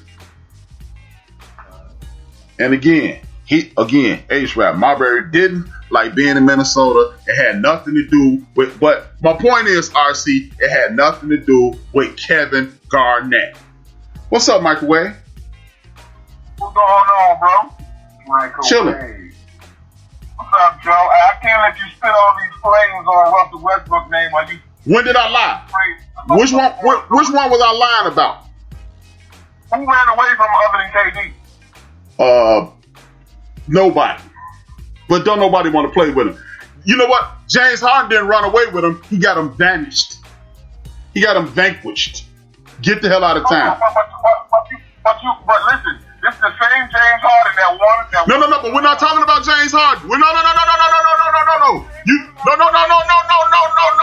We're not talking about James Harden. Microwave. We're not talking about James Harden. We're talking about Russell Westbrook. You did that last week when I was saying how much of a bum Brady was, and you started talking about the defense. Let's talk about Russell Westbrook. What you said, James Harden finished him, right? That's what you said. But what does that have to do with Russell Westbrook? Let's talk about Russ. Because listen, you can't listen to somebody say that they whooped my ass if you know that motherfucker's a habitual liar and you wasn't there. Okay. You gotta have somebody who's credible. It's the same James Harden that wanted Westbrook. It's the same James Harden that wanted Chris Paul. It's the same James Harden that wanted Clint Capella. The same James Harden that wanted Dwight Howard. Where are all of them now? And now he wants out. So please, don't use James Harden as your backbone. And then Paul George, give me. No. We talking about Russell Westbrook. You talking about everybody but Westbrook. Tell me about Westbrook. Okay, when Paul George got No. But again, I don't think Paul George's name is Russell Westbrook. Tell me about Westbrook. You said out your mouth, folks is running from Westbrook. I said there was one. Name me another, and you can't. I did. James Harden just got him kicked out of town. Okay, he got Chris Paul kicked out of town. Okay, but watch this. Yes, he did. Guess what? Yeah, look. Okay. When they lost to Golden State, James Harden said, I know what we got to do in the offseason. Oh, Chris Paul gets traded. So you telling me now that wasn't James Harden? If you want me to answer that? Yes. Chris Paul has had personality clashes with more than him, just like Dwight Howard has had personality clashes. But again, I'm not talking about James Harden. I'm not talking about Paul George. I'm talking about the most overrated basketball player in the last 10 to 15 years, Russell Westbrook. Yes, H-Rap, but as a defense attorney, my number one job is to discredit your argument. Okay, but give me credibility with your client. Okay, James Harden is the biggest punk in school. I concede that. What's up with Russ? Yo, fans, listen. I'll tell you what it is with Russell Westbrook. I love Russell Westbrook, but if I got to be 100%, I don't think he has the highest basketball IQ. He has a very high basketball motor. He got a lot of heart. I got a lot of respect for him, but he doesn't have the highest basketball IQ. And I'll leave it there. So I can understand why KD wanted to leave. I really do. I wasn't mad at KD for leaving, even though I love Westbrook, but I wasn't mad at KD for leaving because they weren't going to win. Now, when you start throwing other folks in there who ain't got no credibility, I can't let you get away with that. I can't. So, hold. Let me make sure I understand what you're saying. Because it sounds like this is what I'm hearing. You know what, H-Rap? You right about this dude's ability. I just don't want you to. I don't want you to use these dudes and say he ain't nothing. 100%. So how are we debating? What are we debating? Because you agree with me. No, we debating people want to run away from him. Really? It was one guy. Really? I can't let you have that. Have that. Hey. Since you said you a defense attorney, what were the premise of my charges? That this dude No. Allow me to tell you what I said. This dude is an overrated bum. That's what I've been saying since I've been watching him. Well, I don't think he's a bum. What makes him good? That he works hard?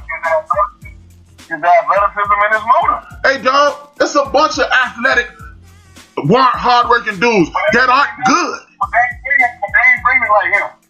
So damn taking good shots, damn involving your teammates so you can make the game easier for them. I'm just going to put up a bunch of meaningless stats, as Shannon Sharp would call them, empty calories. empty calories. Does every shot Steph Curry put up is that good? No. But see, don't pick you know what? If you want to bring up Steph Curry, let's bring up the Steph Curry shots and activity versus the Russell Westbrook shots and activity. Who would you take? I mean, that's a no-brainer. Okay, what is the debate then, bro? Well, I mean, because if one dude's a better shooter, but they both take dumb shots, obviously a better shooter's going to have a higher percentage chance of making a dumb shot. So is it really a dumb shot? If I'm a better shooter, is it really a dumb shot? Yeah. So if I'm practicing 30-footers all night long and take 30-footers in the game versus a dude being OC and retarded out there, which one is worse? No, I'm gonna tell you, Russell Westbrook's shot selection is worse. But so what's the debate? Hey, bro. Hey, listen. No, it's not. If I'm practicing what you perceive as a dumb shot and you don't know I'm practicing it, and then I come out and hit several of those shots, just because it's an unusual shot don't make it a dumb shot, because I practiced this. Now, on the other hand, if I'm running up the court at 1,000 miles per hour, taking stupid ass shots, I know I'm not a good three-pointer, yet I consistently shoot threes. Nobody can catch a rhythm because I'm out of control. That's my problem with him. Which meant, you think he doesn't practice shooting threes? I think when he practices them, they look just like they look in practice. They brick. But okay. So when Steph Curry, if Steph Curry is in one gym practicing 30-foot shots, and Russell Westbrook is in the other gym practicing 22-foot standard NBA threes, who's hitting the most shots? Steph Curry. Okay, that means if you are missing a lot of these standard threes, how about step your dumb ass in? But he did that this year, hey, bro. He's been in the league. He did that this year, and he's been in the league for 10 or 12. When he did it this year. Okay. So let me see. The other 8,200 games, it took this motherfucker 8,200 games to figure out maybe this free thing ain't working for me. Well, maybe it did. and that's the guy you're defending? Yes. When you're using people like, this is what you said. So basically, you're not disagreeing with me. You just don't like the fact that I didn't compare him to Paul George first and foremost. I said it's amazing that James Harden once out of town with 2 years left on his contract, and Paul George. And Paul George ain't won shit. No. You're not going to blend in. You're not going to blend in two different arguments. The conversation went like this. It's amazing, Joe, that James Harden is forcing his way out of Houston. Nobody in the media is saying anything. But when Paul George told the Indiana Pacers, I'm not re-signing, he got kicked in his behind. When Anthony Davis told the Pelicans, I'm not re-signing, he got kicked in his behind. When KD said, I'm out, he got ostracized. He got drugged. LeBron James is still being blamed for things that he has no control over, and James Harden gets no press. Well, hey, Trav. All that stuff you said, yes, I heard you say all of that. However, Russell Westbrook don't even fall in that category because he's never done that. So how did his name get into the conversation? You called him an overrated bum. He is! He is! You admitted it! No, I didn't say he was a bum. Okay, he's an overrated would-be superstar. That's better? He don't shrink like James Harden and them boys. Oh, okay. So you rather have Harden on your squad? Or you rather have Paul George on your squad? Because you been defending Paul George all day. No, I haven't. I said when you start talking about shrinking, that's when I brought up Russell Westbrook. Because Paul George shrunk in Oklahoma City. Paul George shrank in Los Angeles this year. Paul George didn't shrink when he was playing with the Pacers, going nose to nose with LeBron those 3 years.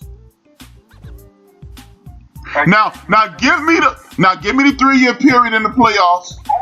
Now hold on. Give me the 3 years in the playoffs that Russell Westbrook led his team to the conference finals. I'll give you one that he did shrink against LeBron in the playoffs. You ready for it? Mm-hmm.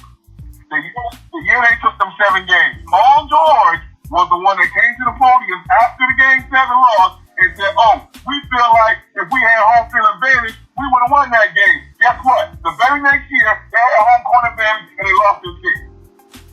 Shrink. Oh, that's shrinking? Shrink. So if that's shrinking, hold on, wait a minute. I'll let you speak. If shrinking is coming up short in game 6 of the conference finals, what is not making it out the first round of the playoffs as the lead dog? When you're the only guy there? What is that called? Because guess what? James Harden got out the first round when he was the only guy there. Unless you count Clint Capella and Ed Gordon as somebody. Chris Paul made it to the conference final with nobody there. Chris Paul never been to no conference finals in his life. You lying?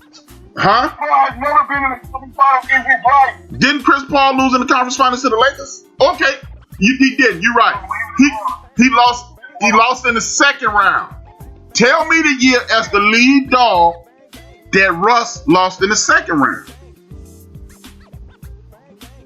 There ain't been one. Oh, so if Paul George shrank in game 6 of the conference finals, what is it when you can't get out the first round? What is that called? But you disregarding my premise of what I said. No. I just want to know. I didn't disregard it. I just want to understand.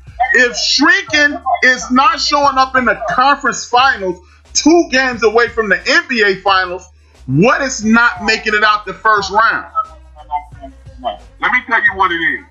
Me and you have a sanctioned boxing match in Chicago. Mm-hmm. And I lose, and it's a close fight, and I lose to you. And I say, you know what? I felt like he had his hometown behind him. If we did that in my hometown, then I think I would have got him. I get it. We the fight came in my hometown, and you beat me handedly. Okay, he shrunk. I'm giving you, he shrunk. Now, answer the other side of the coin. If you losing in Georgia is shrinking, what is H-Rap getting knocked out in the first round in Chicago? But are you expected to win that fight?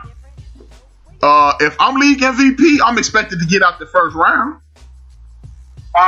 They were the 8th seed that year, or the 6th or 7th seed that year. They were underdogs. Why? What does that trophy? Hold it. What does that acronym mean? MVP. Most valuable player. So if you're the most valuable player, that means you're the best player that year. That means you should be good for a first round win. That means you're more valuable to your team than everybody else is to their team for that particular season. Okay. So I said, hey, I should be able to get out the first round. At some point in my career, Allen Iverson did it. I mean, I could give you chapter, book, and verse of guys who people would tell me that Russell Westbrook is. Let's see what he does this year when he's in the Eastern Conference. You played in the Western Conference, man. Oh, that's what it is? You're the only All-Star on that team. So you losing teams with multiple All-Stars on them. You're not expected to win that series. So how did LeBron James get to the finals his first year? He didn't get to his first. You mean the first time he got? First time he got to the finals. How did he get there? What we talking about? Russell Westbrook and LeBron James are nowhere near the same. Come on now. We are the best player of all time, right? No, I'm just saying. But we're talking about a guy who, Allen Iverson got out the first round. Why is this dude? And that's when the East was the East, remember? You mean the same East that when he got to the finals, he won game one and then lost 4 straight? Hey, man. But guess what? He got to the finals. The same East that when the Nets got to the finals, they got 1 break too, right?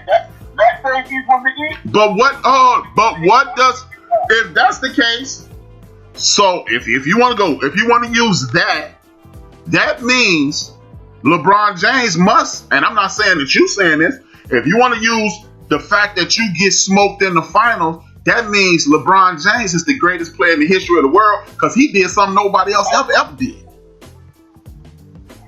There's no argument for LeBron being the greatest player in the world because when he got to the playoffs, he got to the finals, he spotted the team 3 games and walked their ass down.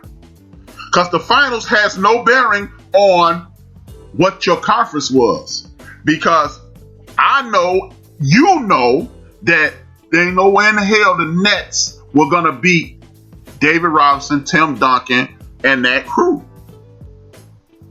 I know, you and I both know that. Same way we knew no way LeBron was going to beat the Spurs. Exactly. So that's no bearing. That has 0 bearing on the conference.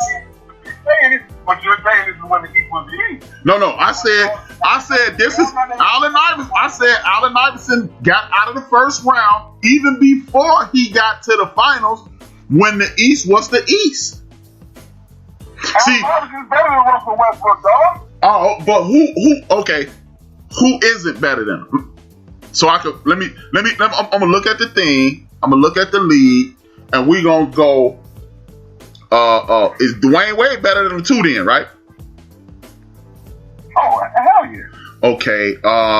Gilbert Arenas was better than him at 23-year-old Gilbert Arenas better than him? I would say. I give it to Gilbert.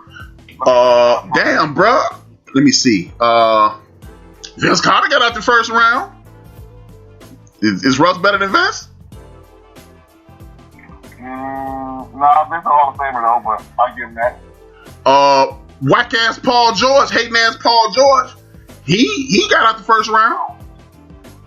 He's not better than Russell Westbrook. But he got out the first round. What about Ray Allen? Ray Allen got out the first round. Okay, and I saw a number 8 seed Nuggets be the number 1 seed Seattle Supersonics. What that mean? No, I'm just saying. How can this great ball player not get out the first round? Hey man, he needed KD to do it. Obviously, look, cause listen, couldn't nobody but KD get him out the first round. Well, I guess you want to say James Harden did this year. Yeah.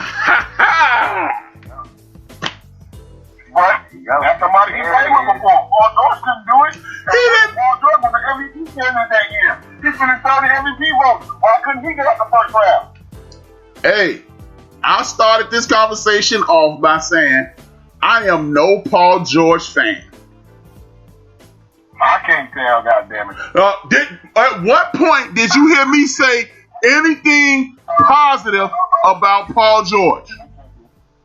No, but you was using him to try to slander my man Russ. No, I wasn't. I was saying that mainstream media has brainwashed folks in this sports conversation world because they kicked KD in the ass. They kicked Paul in the ass. They kicked Anthony in the ass, and they attempted to destroy LeBron for doing what. Because look, it went like this. Remember, Microwave. See, I'm glad I got somebody who know what the hell they talking about in the conversation like this. The whole world, I ain't gonna say the whole world, millions upon millions of basketball fans said LeBron was full of shit because he could have at least told them what he was going to do instead of making them wait. So, what did Paul George and Anthony Davis do? Hey, We don't want to get that LeBron James treatment.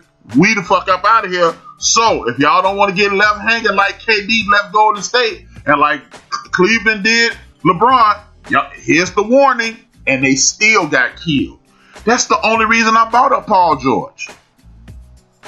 Now, okay, now that statement I 100% agree with, but we talking about people who don't know what the hell they talking about. These are the same people who get mad when a player leaves in free agency, but they have no problem when the player ships out. Because the organization wants them. Microwave, you do understand you add ice to my Kool-Aid, right?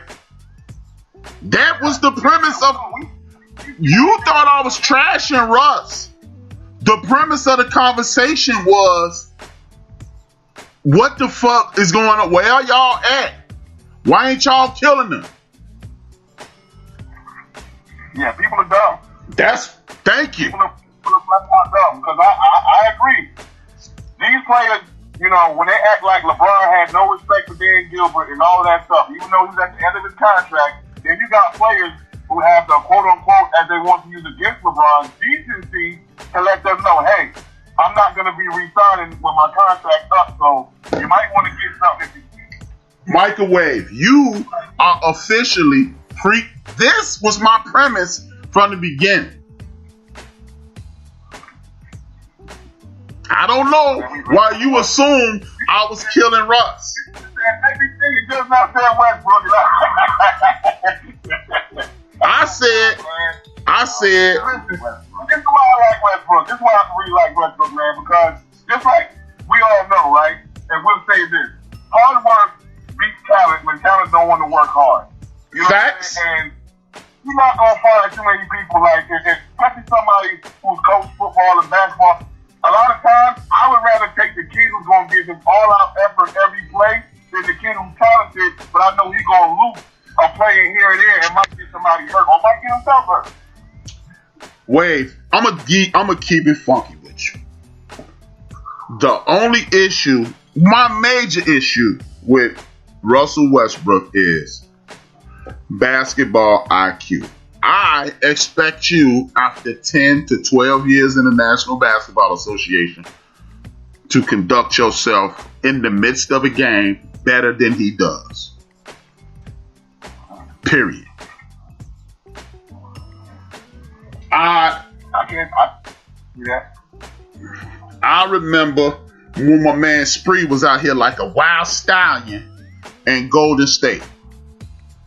He got older, choked a coach out, went to New York, harnessed all that wild stallion, and took the Knicks to the finals.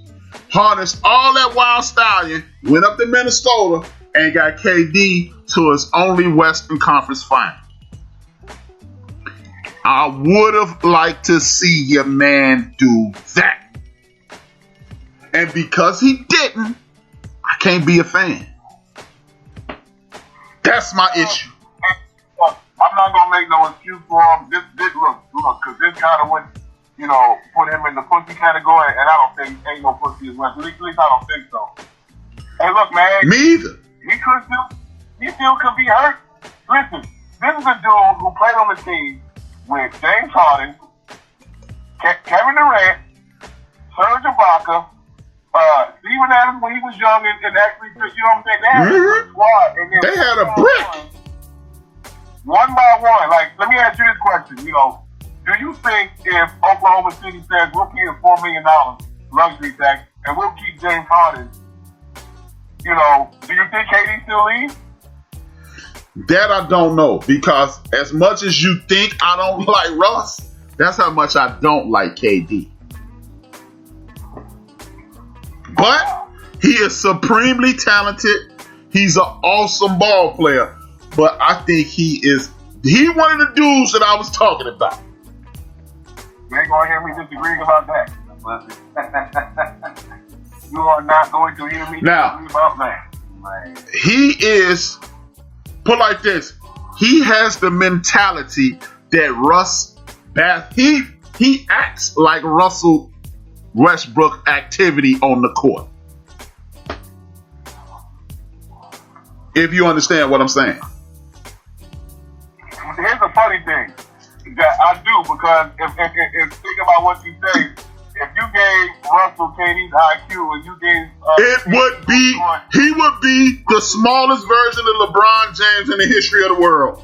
I'm telling you. Yes. And then you give KD Russell Westbrook's temperament, and he we wouldn't be calling him a pussy because he's letting all that up. You know what I'm saying? Exactly. That's what I'm saying. Now you follow me. Yeah, we there. Well, let me get my ass back up in this job, man. Thanks for calling in. Do it anytime you want to.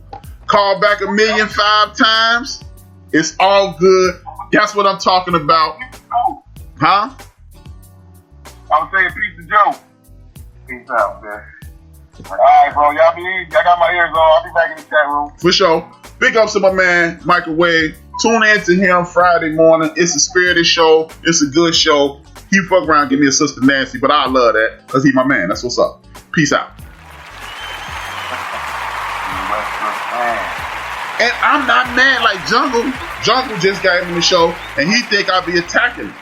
Hey, man, I grew up same time that Jungle grew up. And Jungle know, whether he want to admit it or not, homie's behavior on the basketball court is unacceptable. Is he tough? Is he a bad motherfucker? Yeah. Is he mad talented? Yeah. Does he have the mentality of a 12, 13-year veteran in regards to making plays and making decisions and things like that? No, he does not. And you can hate me if you want to. Thanks for coming in. You hate me if you want to, bro. You still my bro. But, hey, man, that's why I stand on that. But we was in the midst of this division because we got to hurry up and do these football games, too. Yeah, I think you underestimated. That was the last thing I said for Wade came on. I think you're underestimating Orlando. Do I think they world beaters? No. Do I think they do I think they're gonna be conference finals and nothing like that? I just think this is a hard working ass team. They had continuity last year in a few games that I saw. They kicked the Bulls in their head a couple times. I don't like them, but I don't not like them. But we all know the cream of the crop in this division is nothing at all. Shout out to Microwave, man. If everybody who listened called and did that, this would be the greatest show in the history of the goddamn world. I don't care about. That's the thing, man. It ain't about. I'm sorry, Joe, for jumping on the soapbox. It ain't about nobody agreeing with me, man. People. That's what sports is about. That's why people like Microwave, people like Rocker, people like Raider, people like D-Gray. That's what the whole barbershop, backyard, hang out, kicking with the brothers, drinking, smoking, doing what you do. RC. That's what it's about. Hollering and screaming at motherfuckers and then be like, all right, now I'll holler at you later. I got my ears on. There it is. There it is. That's, to me, that's good old fashioned black folks kicking it. And big ups to Microwave again, man. Don't forget, y'all, tune in to him 9 o'clock Friday morning. He gonna give you the same type of energy.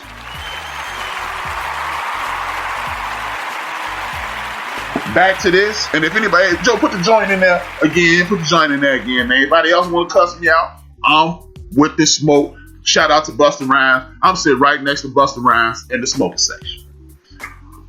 Since you took the last one first, I'm gonna take this one. We got the New Orleans Pelicans, we got the San Antonio Spurs, we got the Memphis Grizzlies, we got the Mavericks, and we got the aforementioned Houston Rockets. To me, this is going to be the most difficult division to determine who's going to win. Because it's a lot of talent in this division, potentially. We don't know where Harden's going to end up at, so I can't put Houston anywhere but the middle of the pack. Right? I don't have a lot of faith in Jeff Van Gundy, so the Pelicans are right where they are. The Spurs, I'm going to put them right where they are on the listing, second to last.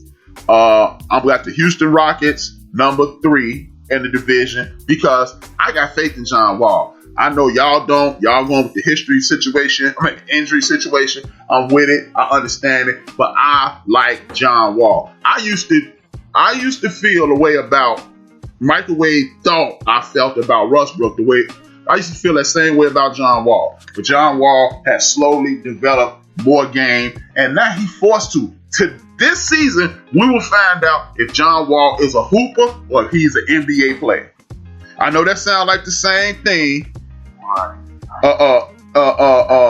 But it's a difference in a hooper and an NBA player. It's a bunch of NBA players. It ain't a whole lot of hoopers. So I got faith in him to become a hooper because he was becoming a hooper. According to John Wall, he had bone spurs, and that's what triggered the Achilles tear. He got the bone spurs removed, and then he had the knee. I think John Wall is going to be a damn good ball player. I'm hoping the big homie Boogie do his thing. That's why I got them set in the middle of the get down. I got the Memphis Grizzlies with my man Ja Morant and the homie from Michigan stay healthy. I think they are going to be a surprise in the National Basketball Association. And what's the boy? Luka Doncic and the Dallas Mavericks. People don't like Rick Carlisle. I like Rick Carlisle, not as the greatest coach in the world, not as some innovator, not as, boy, if you got Rick Carlisle as your coach, you're going to win the NBA Finals. But I like Rick Carlisle because he coaches basketball. And what I mean by Rick Carlisle coaching basketball is this. Rick Carlisle coaches basketball like it should be coached. Yeah, we're going to shoot some threes. We're going to burn you up in the mid-range. And we're going to set a whole lot of motion, get a whole lot of backscreens and things of that nature. And that's how we're going to beat you. Good old-fashioned basketball style. And I got them at the top of that division. The floor is yours, big homie. Man, you gotta stay off my notes. But then, like, I was thinking that as well. This is probably going to be one of the hardest things to actually determine because there's so many changes. But I did have the Pelicans round out the bottom. And the Spurs, hopefully the Spurs will get back on track. Now you can be on the lower level tier team. Like I do think, like I said, it's all about John Wall being healthy and Boogie being healthy. If they continue to be healthy, they're both caliber players that can get that team to the playoffs and do some matchups. And this was good stuff, especially James Harden stays. James Harden goes, depending on what they get back. Go over to Brooklyn, they might get back to reverse and then that's two more scoring. That's two more scoring. That's two more things with scoring that the Rockets don't need. Grizzlies, Ja Morant, and man, he's the man. And he's becoming the man. Gonna be even better this year. And I did have the Mavs come out on top in regards to Luka Doncic getting together. If KP can really be healthy again, they get some damage last year. Like you said, you like Rick Carlisle. I don't really care for Jim Carrey like that, but hey, I got the Mavs winning out there today. I feel I'm not a big time Rick Carlisle fan either, Joe. But to me, he coaches basketball. He don't coach analytics. He don't coach the computer. He don't coach the stats. He coached basketball.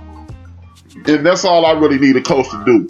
Enough of them dumbass threes every 33 seconds. That KP ain't never gonna stay healthy. That too. You ain't microwave. Y'all, that dude ain't stay healthy. He over. He's white Ralph Sampson. Y'all heard it first. He's white Ralph Sampson. I ain't gonna say it no more, but one more time. He's white Ralph Sampson. That's what he is. I ain't hearing it. But Ralph Sampson was dope before he got hurt. This dude is the great white nope. But no, Joe, don't get me wrong. I'm not telling you that Rick Carlisle is the X and O guy. I mean, he is an X and O guy. I'm not telling you he Phil Jackson. I'm not telling you he Larry Brown. He not Pat Riley. He not none of them. But he understands all I got to do is coach basketball, and we could beat 90% of it. We could beat most of these dudes in the league because I'm a coach basketball. We got a special guest coming. What's your name? What you want to talk about? Yo, this Jungle Brother. What's going on, A-Brad? Speak on it, pimp. What's good, man? Welcome forward, man. Good to see you back in the chat. Hey, what's up, Just Joe? What's up, Big Trubisky, if you're listening? Hey, you still there? He at work, man. Hey, man, I think we had this conversation before about Westbrook. Okay. And, I disagree with you, but everybody has their own opinion. Everybody wants their play to play a certain way. And ain't nothing wrong with that. I love Westbrook games. And if I was his coach, I'd do a little tweaking, but hey, I like his game. I don't like Westbrook game. I love his game. As far as the basketball IQ, I can't speak on that because everybody's definition of intelligent play is different. You know what I'm saying? So about his IQ, and so I think his IQ is great because if it wasn't for Westbrook, Steven Adams wouldn't be making as much money as he making. And you know what, Jungle, man? You know what, Jungle? I don't hate his game. Okay, let's not say IQ. Like you said, let's not speak on his IQ. Because that's low-key, we calling him dumb on the basketball court. And that's the last thing I'm doing to another brother. But, right. Let's say, let's split the cake right down the middle and say he hasn't matured the way we expected him to. That's true as relative. You got to look at his last 3 coaches. You know what I'm saying? He had your boy UCLA. Howland. You know what I'm saying? Mm-hmm. You can't say he had great coaching. You look at his coach at OKC. He had Scott Brooks. Scott Brooks. Anybody say Scott Brooks is a basketball savant? No. And then he had the boy who coaching the Bulls now. Billy Donovan, dude coaching the Bulls now. Yeah, Billy Donovan. Nobody's saying Billy Donovan's a great. He had more cheeks there on the sideline, but you gotta understand, man, is Westbrook going against his coach philosophy? Is that, you have like a John Thompson. You need a point guard who will feed that post, get the ball down to the big man. You know what I'm saying? Okay. Or play that point forward. John Thompson in high school and college was a point forward. You know what I'm saying? And so it's all relative. And I think Westbrook getting a bad rap by a lot of folks, but hey, everybody got their own style of play. What's the difference between Kirk Henry game and Westbrook game?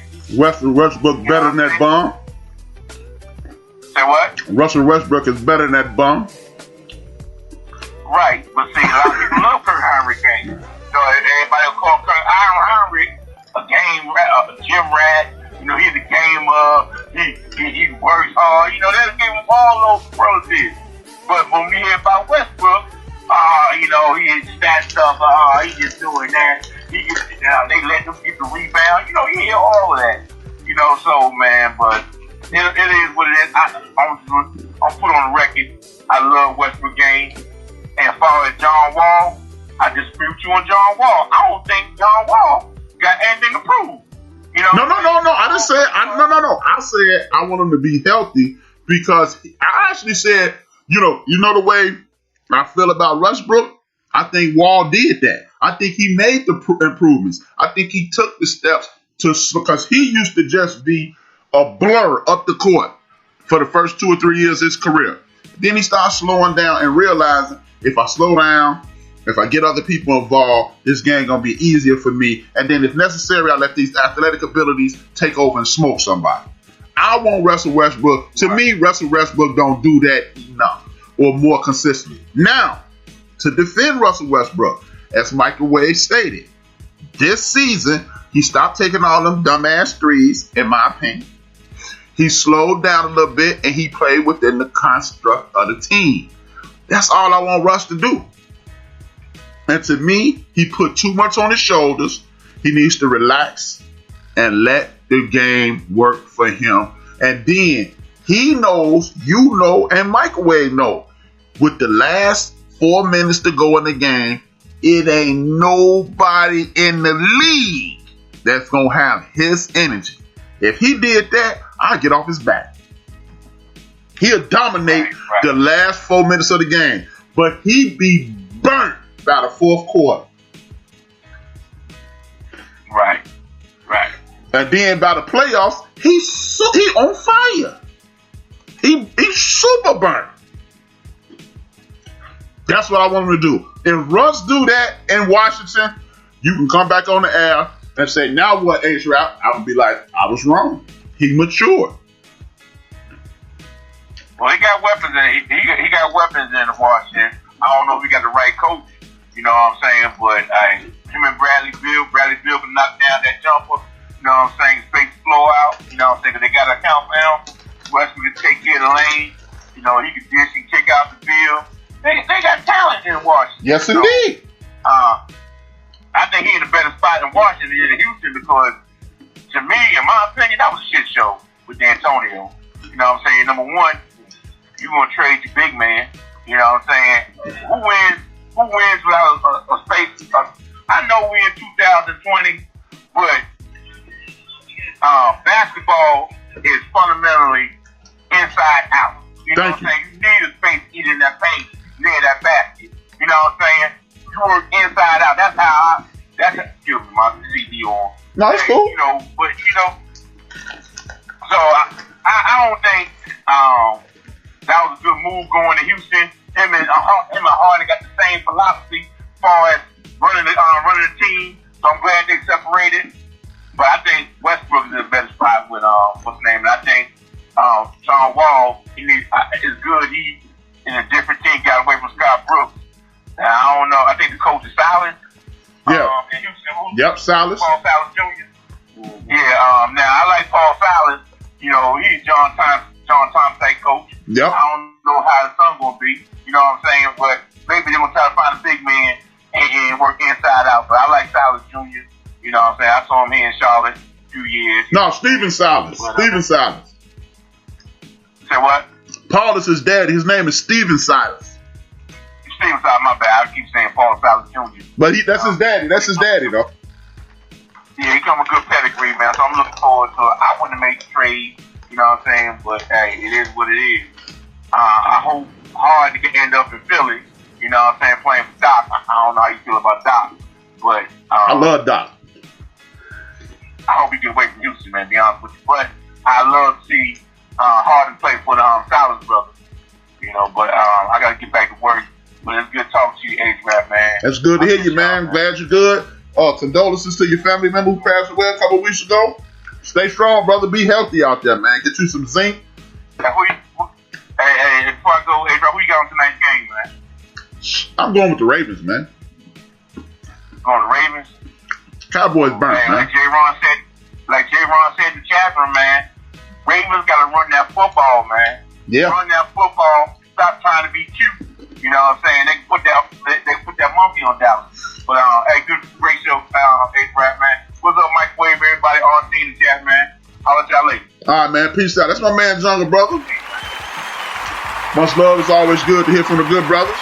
As we say in Chicago, it's always a treat when players meet. In regards to the Ravens, we're going to talk about the Ravens in a second, but I'm going to hit this. I don't want Deacon Dale team to lose because they got the brothers, the quarterback, so I'll be rooting for all the brothers. But I do want them to lose so they can get rid of Jim Harbaugh and they can hire Sleeping with the Enemy in his own. And Michael Wade said, we're not calling them dumb. But you know what, right, Michael Wade, like we was talking about boxing last week, I don't want to use that low IQ thing no more because me and you know that people will hear us say he got a low IQ and people will just automatically attach dumb to him. We talking basketball, they gonna attach dumb. So I want to get away from saying low sports IQ because people only hear low and IQ. Finish talking, Joe. No, we talking about. Oh yeah, we finna do this football. I'm choking like a motherfucker. I got to drink this water. I'm finna kill myself. But yeah, man, that's the only thing about that. I think we got to be careful in this podcast universe about what we say and how we say it. Even in the event that's the right, even if we don't mean any harm. You know what? I want to hit this. Hey, put the number back in the chat, please, Joe. Please, thank you. Because by people, by Microwave, by RC, number one Chief Rocker Jersey, Vern, Raider for Life, and a couple other people being in the South or loving college football, I want to know what y'all think about the homie Artie Duncan asking all the NCAA Division I teams to leave the NCAA so college football will be one entity upon itself and ain't no more under the table paying, it's over the table paying. Holla at your boy. Yes, indeed, RC. Without a doubt. Speak on that, Joe. What you think, man? Man, that is all about the money, man. We already know that. I think hey, if they're gonna let everybody do it, get the right amount of money, I say go for it. But hopefully that moves into being able to give some money to these players. That's what I hope it goes to. That's what it moves toward. I am 100% for it. It would be something special. The one thing I don't like about that is this. We could potentially get double the fund. The reason what I mean by double the fund is this. I'm playing white people's advocate. I mean, devil's advocate. I mean, same thing. I mean, no, I'm just playing. But, but I'm playing devil's advocate. What if only the big time conferences can receive the Pac-10, the Big Ten, the what's the one used to be the Big 12, the Big 12, the Big 10, the Pac-10, the Pac-12, the Big 10, the one with Texas now, the SEC, and the ACC. What if they just go for the money and leave the lower schools with the NCAA, but you can pay the players either way. The core five, thank you, Chief Rocker. Shout out to Chief Rocker. You saw I was on the Riri side. He came through a net at your boy. What if the Power Five could do that? And then they got their own playoffs. And then you pay the other schools as well, but the NCAA bless them. Now you got 2 sets of playoffs. You got double the pleasure, double the fun. Because I know Mandela and Chief Rocker gonna cuss me out. Because y'all can clearly see the fact that Ohio State is even in the national championship conversation is a farce with 5 to 7 games played. And everybody else got more games. No. So since we clearly see it's about the money now, put the Power 5 in their own entity. Then these other conferences could potentially play your way into that. If you got 3 to 5 years of outstanding, excellent conference play, you can move into the upper echelon of football that's getting paid straight out, and then you get a TV.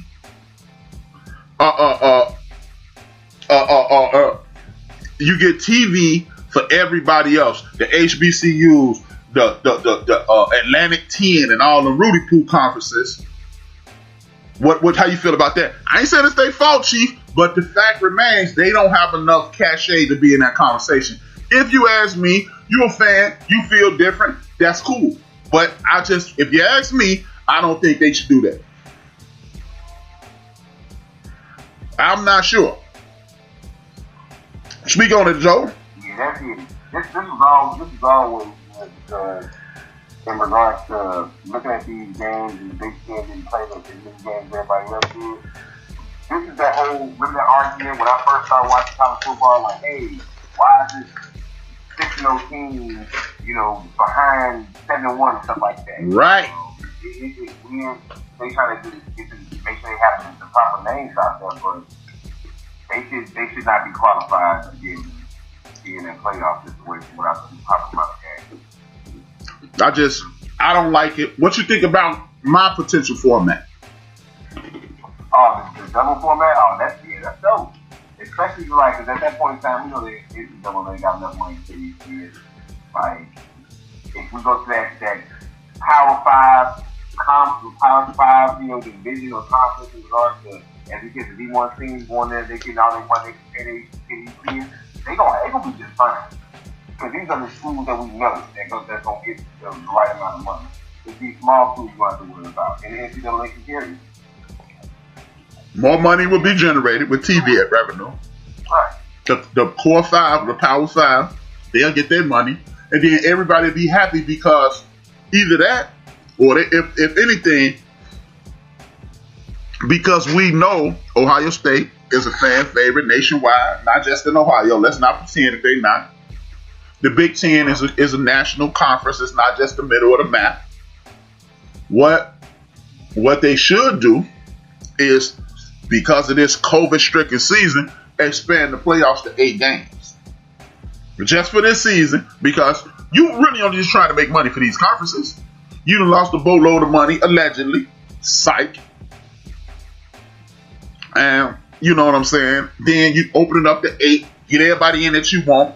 Then you have that second tier of playoffs. Now you got the Rudy Poo State with some good players and Pooh Butt you over here. They killing it on TV. We watching them.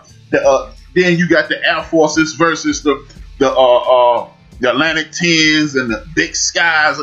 Now it's all inclusive. Everybody paying attention. Y'all can pimp out the TV. Y'all shoot the schools some money. The schools put enough money in these kids' pockets to get them a slick ride.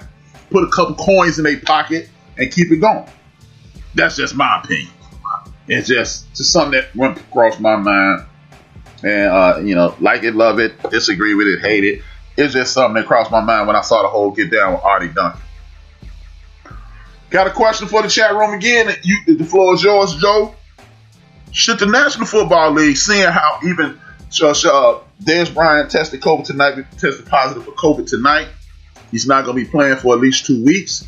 So, should the National Football League, with 4 or 5 games to go in the league, should they pick places like Dallas? Who else? Who else got it done? Dallas, Indianapolis, Detroit, New Orleans, Atlanta, and just make a bubble situation for the National Football League. That way you reduce opportunities for this COVID virus to spread. You could potentially be like the National Basketball Association and centralize the teams. You got everybody on one field. It's domes. You ain't got to worry about the damn turf being tore up and all that. What are your thoughts on that? How do you feel? If anybody got an opinion, you can always give us a call. Give us a call at the magic number is 605-313-4379. It's 605-313-4379. And the code is 92547. It's in the chat room. Speak on it, Joe. Perfect. Man, finally. Yes, finally an idea that I've been trying to call since the beginning of football. There's always needs to be some type of bubble for this situation because, again, I say it, I speak on it. What Adam Silver did for basketball, and he had no COVID, like I was a part of it. And there were no COVID tests positive in regards to that bubble. Something is up with it. That's great. So something, if you do anything in regards to that, that will help. Now, more so the thing I've been trying to come together with all this whole time is what would be the best way to do it. Now you saying it don't, so I say go for it. If you can more so, that means I have to spread out the games a little bit differently. So I don't know how that's gonna work, but man, any way to keep the positive test down, not have players miss no more football, because I'm enjoying it. So I want to keep it rolling as much as possible, but I don't want to risk nobody thank you for it. Yeah, man, it's something, man. I mean, I just think at this point they should consider going going to the bubble, protecting everybody from this goddamn virus. Blah blah blah blah blah blah blah blah. That's it. That's all. You have to at this point, like, because so many teams. I mean, because at the end of the day, it's only 6 more weeks in the league. I mean, that's including playoffs. Right. You go to this bubble format, it's on. You keep these brothers at hotels. The only time you leave the hotel is going to the bus or going to the airport. Going to the bus to get to the airport to go to another bubble. Going to the bus, get to the airport. It's the only way you can do it. To me, that would be the safest way to go about it. If you ask me, then nobody asked me. So, how y'all think been dealing? Josh Gordon got reinstated this week. Good, bad, or indifferent? Man, as far as it goes, yes, I say give him, man. It's an opportunity. If somebody want him, come out there. But my dog, Josh Gordon, this has to be the final. Like, I don't think Pat got me live to get back. So at this point, it's either figure out the process. Either you want to do this or you don't. At this point, I look at it different. I have friends and family members who have had addictions. This is a scary monster. This is something that, like my homeboy, I got homeboys who went from drug addicts to now they're drug counselors. And that's why they say, I'm an addict every day of my life, one day at a time. I don't know if this is a good thing for Josh Gordon. The one positive I took out of it is maybe they are trying to get him to the point whereas whenever he totally fixes his life, he'll have an NFL pension and then he'll be okay. I'm hoping that's what their goal is. But I'm scared of the brother, man. And I don't want him to play none of that. It's just I really don't give a damn about the National Football League. I want the brother to get better and be the best person he can be. Like I said, man, I got friends and family members who are recovering addicts, and it's a bear, man. It's a bear. It is a fucking bear. I've never heard anything good about being a drug addict, so it is what it is, and I just hope the best for him. Thoughts on Greg Williams getting fired?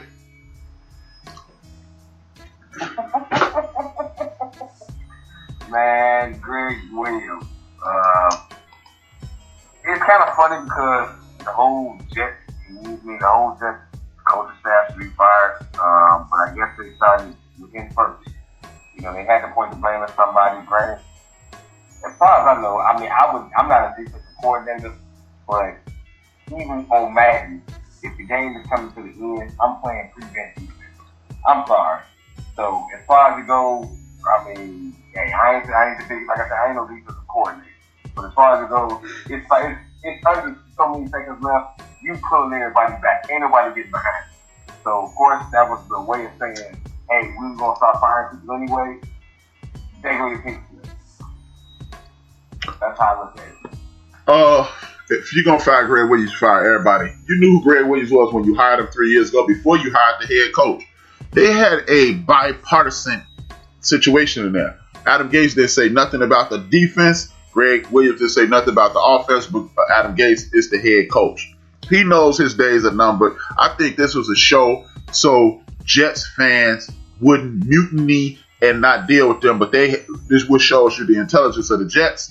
Because if you ain't lost and if your friends ain't left you and y'all ain't won since '68, they ain't gonna leave you now. People think it was a setup to make sure that they get homeboy, but I just think it was just Greg Williams being Greg Williams. This is something that he isn't.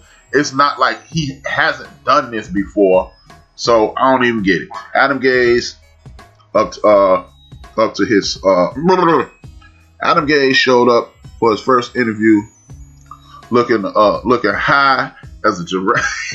Looking high as a giraffe's head. And he's still there. Hey, man, I don't understand how he got that job in the first place, but that's why H-Rap owns the end of the bench and not the Jets. And there it is. Walking to him, he going to be watching to him. Thoughts?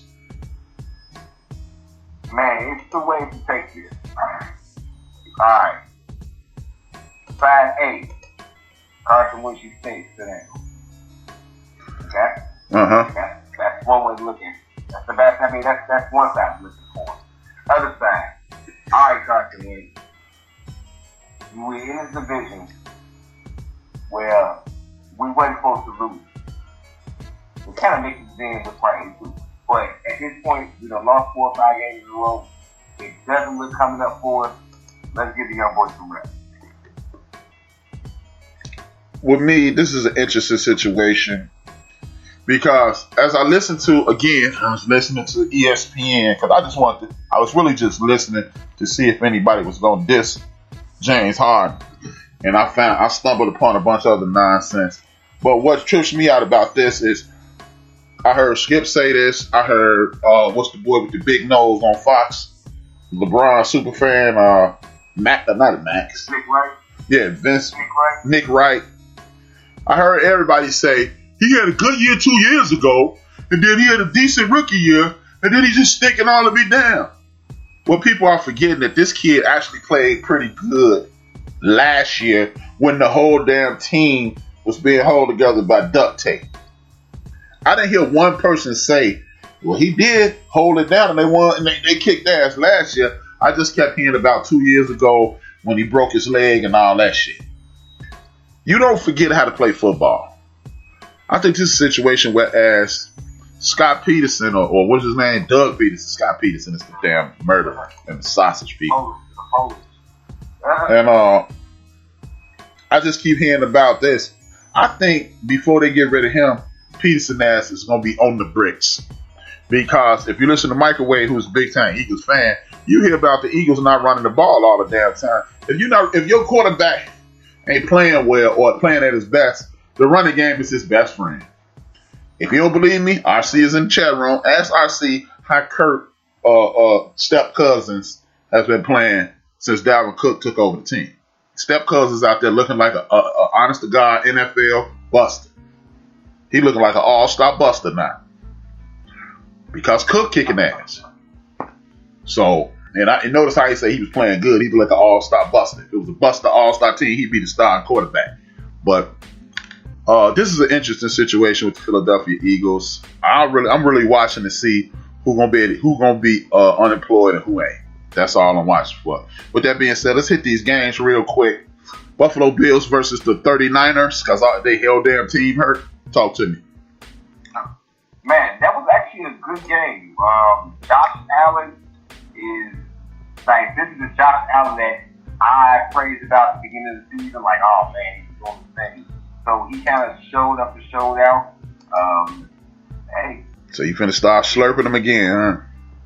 Nah. I ain't say all that, brother. I ain't say all that. I'm just saying, but this is the way that, when I was saying, yeah, Josh Allen, doing good this year.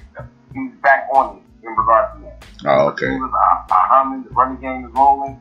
The Bills are pretty formidable in regard to this year. They're gonna win these.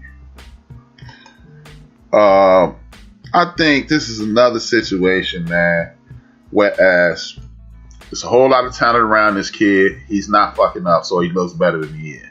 That's just me. I don't have a lot of faith in Josh, but he did. Only haters go, you still ain't shit. So I ain't no hater. He did his thing last night, so I got to give him his. I got to give him his respect. But I just think this is a situation to whereas they keep putting him in situations. Hey, don't fuck this up. Just don't fuck this up. And he don't fuck up. And so I can't be mad at him. If you ain't blowing it when you ain't supposed to blow it, then you in there. Period. End of story. Next game on the Ducats is the Buses, Washington racial slurs versus the Low Keys, the Pittsburgh Steelers. Oh, down goes Frazier. Down goes Frazier. Well, that's no longer an undefeated team in the league anymore. But as far as it goes, granted, the Steelers have been winning games the past 2 weeks, but they have just been barely winning. It's been quite a few games where they put it out the last second and end up winning these games they could have lost. So yesterday, pretty much the defense jumped on them. Big Ben is not what he was at the beginning of the season. He's getting a little bit older, and his arms getting a little bit tighter, and that defense rolled up on him. There's nowhere in hell the line was supposed to knock that ball down, and no way they did, but it happened. But Big Ben is looking a little ragged. Echo. The Pittsburgh Steelers are not the Pittsburgh Steelers from 5 weeks ago, like mid-October when they was kicking the Browns' teeth out their head. They got a lot of injuries. It was a lot of discombobulation, in my opinion, in regards to the scheduling and things of that nature. They had 5 days off. The Browns had like 12. Winners make sacrifices, losers make excuses, so I'm not making any excuses for them. But simultaneously, they just weren't ready to play. And if you're a nerd like me, you notice that the homie Mike Tomlin was smiling because he realized, as my grandfather would say, the players was walking around. We 11-0. They were smelling their own ass. They had their heads so far up in the air, they were smelling their own ass. And you know what he said? That's what y'all get. They got more drops than anybody in the National Football League by 10. One of the things, like Big Illinois mentioned, that their running game is faulty, and he was 100% correct. They are ranked 29th in a 32-team league. I am not going to blame that on anybody who you assume I was going to blame it on. I'm going to blame it on Ben Roethlisberger. As you stated, Ben Roethlisberger, in my opinion, his shoulder is shot, or his elbow is shot. And that's why they're not throwing the ball down the field. The best way to open it up for the running game, you got one of the best receiver corps in the National Football League. If you throwing that joker down the field, that safety backs up. The linebacker takes 2 steps back. The reason they knocking down so many passes, as you stated, is because ain't no play action. And you're not finna throw it over our head. So, if you're not going to throw it over our head and ain't no play action, linemen and linebackers are standing flat foot, waiting on you to throw them short passes and knocking them down. So, totally agree with you, bro. The Kansas City Chiefs versus the Denver Donkeys. It's a Raider thing. Man, that was and more so by being a division rival game. You know, it was always a tough matchup. It wasn't the Tyreek and Mahomes, 200 yards in the first quarter type thing, but I mean, they did what they did.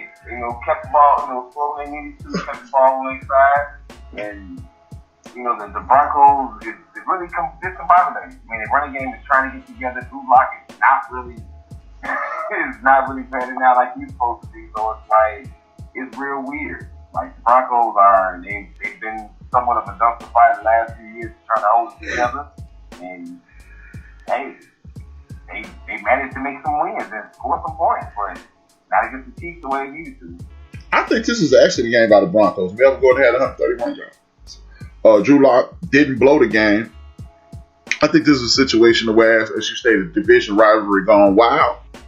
And let's not forget, man, when you play somebody twice a year, they get a chance to beat you. Me and Big Illinois counted the Broncos as a team to watch out for, but then 40% of their team either went down on COVID or went down at the crib right now. So, with that being said, I expect big things out of the Broncos next year, but they're the Chiefs, man. It's hard to beat them. You got to come out with your best shot. The Anthony Lynn gonna get fired game. The Patriots versus the Chargers. Oh, pretty much the Bob. You said it right. He's probably gonna get fired probably tomorrow. Oh man, I hate to say it, but that was a debacle. Like, I mean, just plain and simple. The defense just took over and just did everything they wanted to the Chargers, and they had no answer, like whatsoever. This is one of those games that it was a Murphy's Law game. Everything that could go wrong did go wrong. I do believe this is going to be the beginning. This is the beginning of the end of Anthony Lynn's career. Only thing that may save him is the fact that we going through this COVID thing and don't nobody know what the hell's going on. So we shall see. But man, it's Bill Belichick, man. You know it's fucked up when you got the Rudy Poot of the year throwing a touchdown, Jarrett Stidham. So we shall see. And you got the Slackers versus the Bomberowskis, the Microwaves. Slackers, Eagles. Hey, man, Aaron Rodgers has the running game going. He's throwing the ball as normal. We already talked about the debacle of what the Eagles not showing what's going on. They just couldn't get right. And Vince went. So it's more so goddamn Hurts in. And Hurts, finally got his first touchdown. But, I got high hopes for the Eagles. But then with Hurts, we're going to see what happens. He's getting his first start on this coming up Sunday. Who they playing Sunday? I got high hopes for him.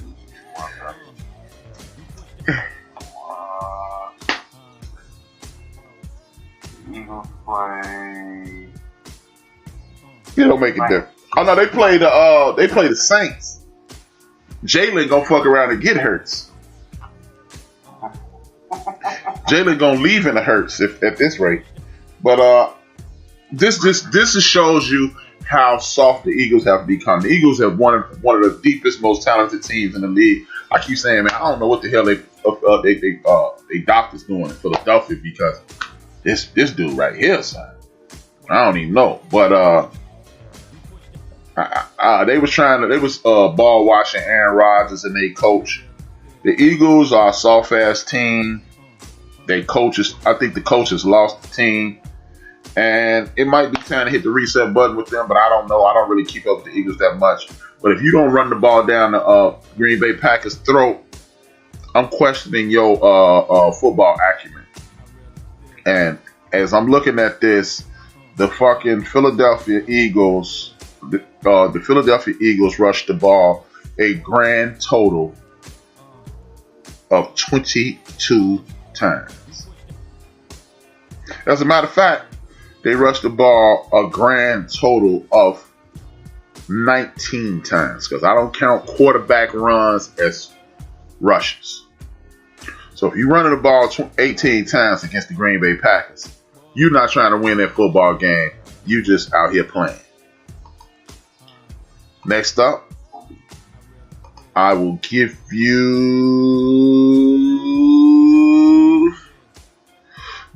the Chief Rockers versus the Dangerouses.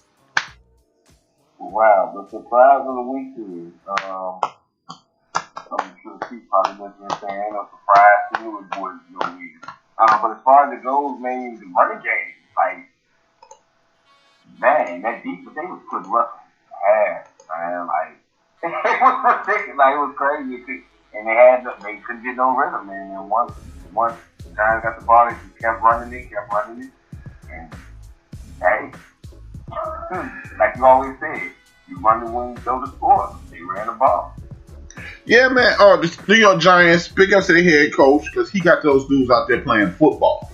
They playing football. They in it. Just like I was teasing Chief last week and he was killing my Raiders. But the Giants be in every game. Win, lose, or draw, they in every game. That's all you can ask for your football team. If you go 0-16 and y'all lose all the games by 3-1 and stuff like that, I can deal with that. As far as the Seahawks got the exact same problem they've had the last 5 years.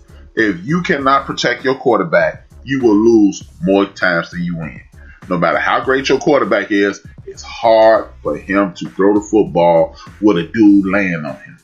And the Seahawks, for whatever reason, can't figure that out. That's why they keep getting their draws kicked in their ass.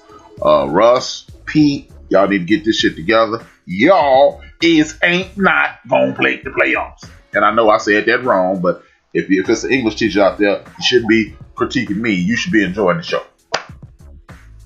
Rams versus Cardinals. Man, the division rival. That started off very high. The way Kyler started that first drive and that touchdown, I thought they was on the board and going to beat the road. The Rams strapped in with their defense on them and couldn't listen anymore to it. Couldn't really get the rhythm anymore. And Rams, like, Jared Goff didn't turn the ball over. So it's like, hey, that's the recipe to win. Ditto. The Texans versus the Joes. Man, my favorite game of the week is because of course, by the game being here, I went to work the next day talking mad. Granted, it all came down to a mishap on snap. They think their game could have went either way. Could have went down to the loss for it. Now, I do question a couple things that went down for us on the coach side of it. But hey, things happen. But like I said, Deshaun Watson from the snap, we recovered it. Hey, game win. That's all I'm saying. I'm gonna say one thing: Groundhog Day, reverse. Raiders, Jets. Who cares? Vikings, Jags. Who cares? Bungles, Finns. Who cares? The Mandelions versus the King Henrys. Speak on it, pimp. Man, this was I remember. This was actually a very good game. They actually actually had a spotlight before the game on ESPN, which I watched. Was very, was very good. With the running back, the game of the running back has come back. Proposed. So that's what I'm loving. They always said it was a throwing league, passing league. No, we got some runners. We got some running backs out here that's doing some dirty work. Nick Chubb and Kareem Hunt for the Browns, and we already know King Henry in regards to the Titans. So he was more so bottled up somewhat, but eventually the hole started to open up and he was able to get his yards overall. But at that point in time, it was too far behind. Browns jumped on him real quick. Don't really trust Tannehill too much at all. But hey, Cleveland might actually be on something. If they keep running the ball, and Baker was on fire. Because the field opened up because of the running game. So they could actually actually look like a good quarterback. Okay. I'm sorry, I'm going to have to disagree with you. Y'all act like the Tennessee Titans defense wasn't trash before he got there. You don't get no points for beating up girls and midgets. Sorry. And I'm not talking about the Bears. The Saints, the best team in football. And let's finish this out, man. I want to send your pod shout so we can get the fuck off the air. We've been on the air almost 3 hours, my brother. Oh, man. Hey, as always, man, be safe, everybody. Wear your mask, wash your hands. Hey, see y'all next week. Man, thank y'all for tuning in. This is the End of Biz Podcast. This is man HRB. Tune in tomorrow for Big Illinois. Tune in tomorrow. Early afternoon, you got D-Grade. Mid-evening, you got Deacon Dale. And then closing out with the homie. With my brother from my baby mother. Big Illinois. And tonight, Emma Rep Beauty is on now. And later on this evening, check out my man Mandela. He got them shirts, man. He got them buck up shirts. Reach out to Mandela, Mandel Newton on Facebook. Shop with the brother, man. Get a man a couple of shekels. But as I was saying, tomorrow, D-Grade, early in the afternoon, mid-evening, you got Deacon Dale. Close out the night, you got Big Illinois. Then you got number 1 Chief Rocket Jersey Vern, DJ Mad Knox, the Show Killer with Theory of the Culture, and then the Couch Potatoes making their triumphant return.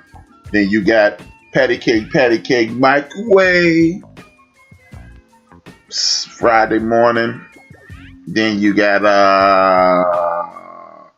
DJ Mad Knox, the Show Killer, Friday evening. Big Illinois, Smooth Grooves, Friday evening.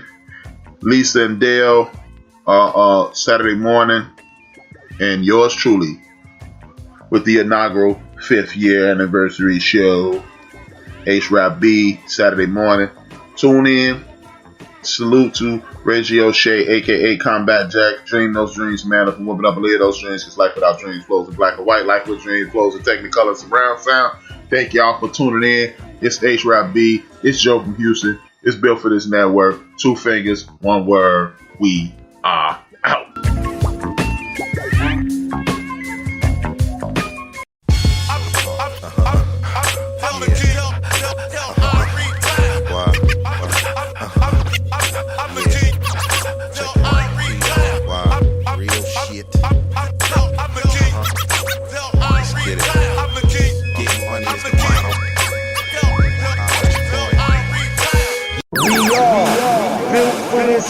Network for the strong, not the weak.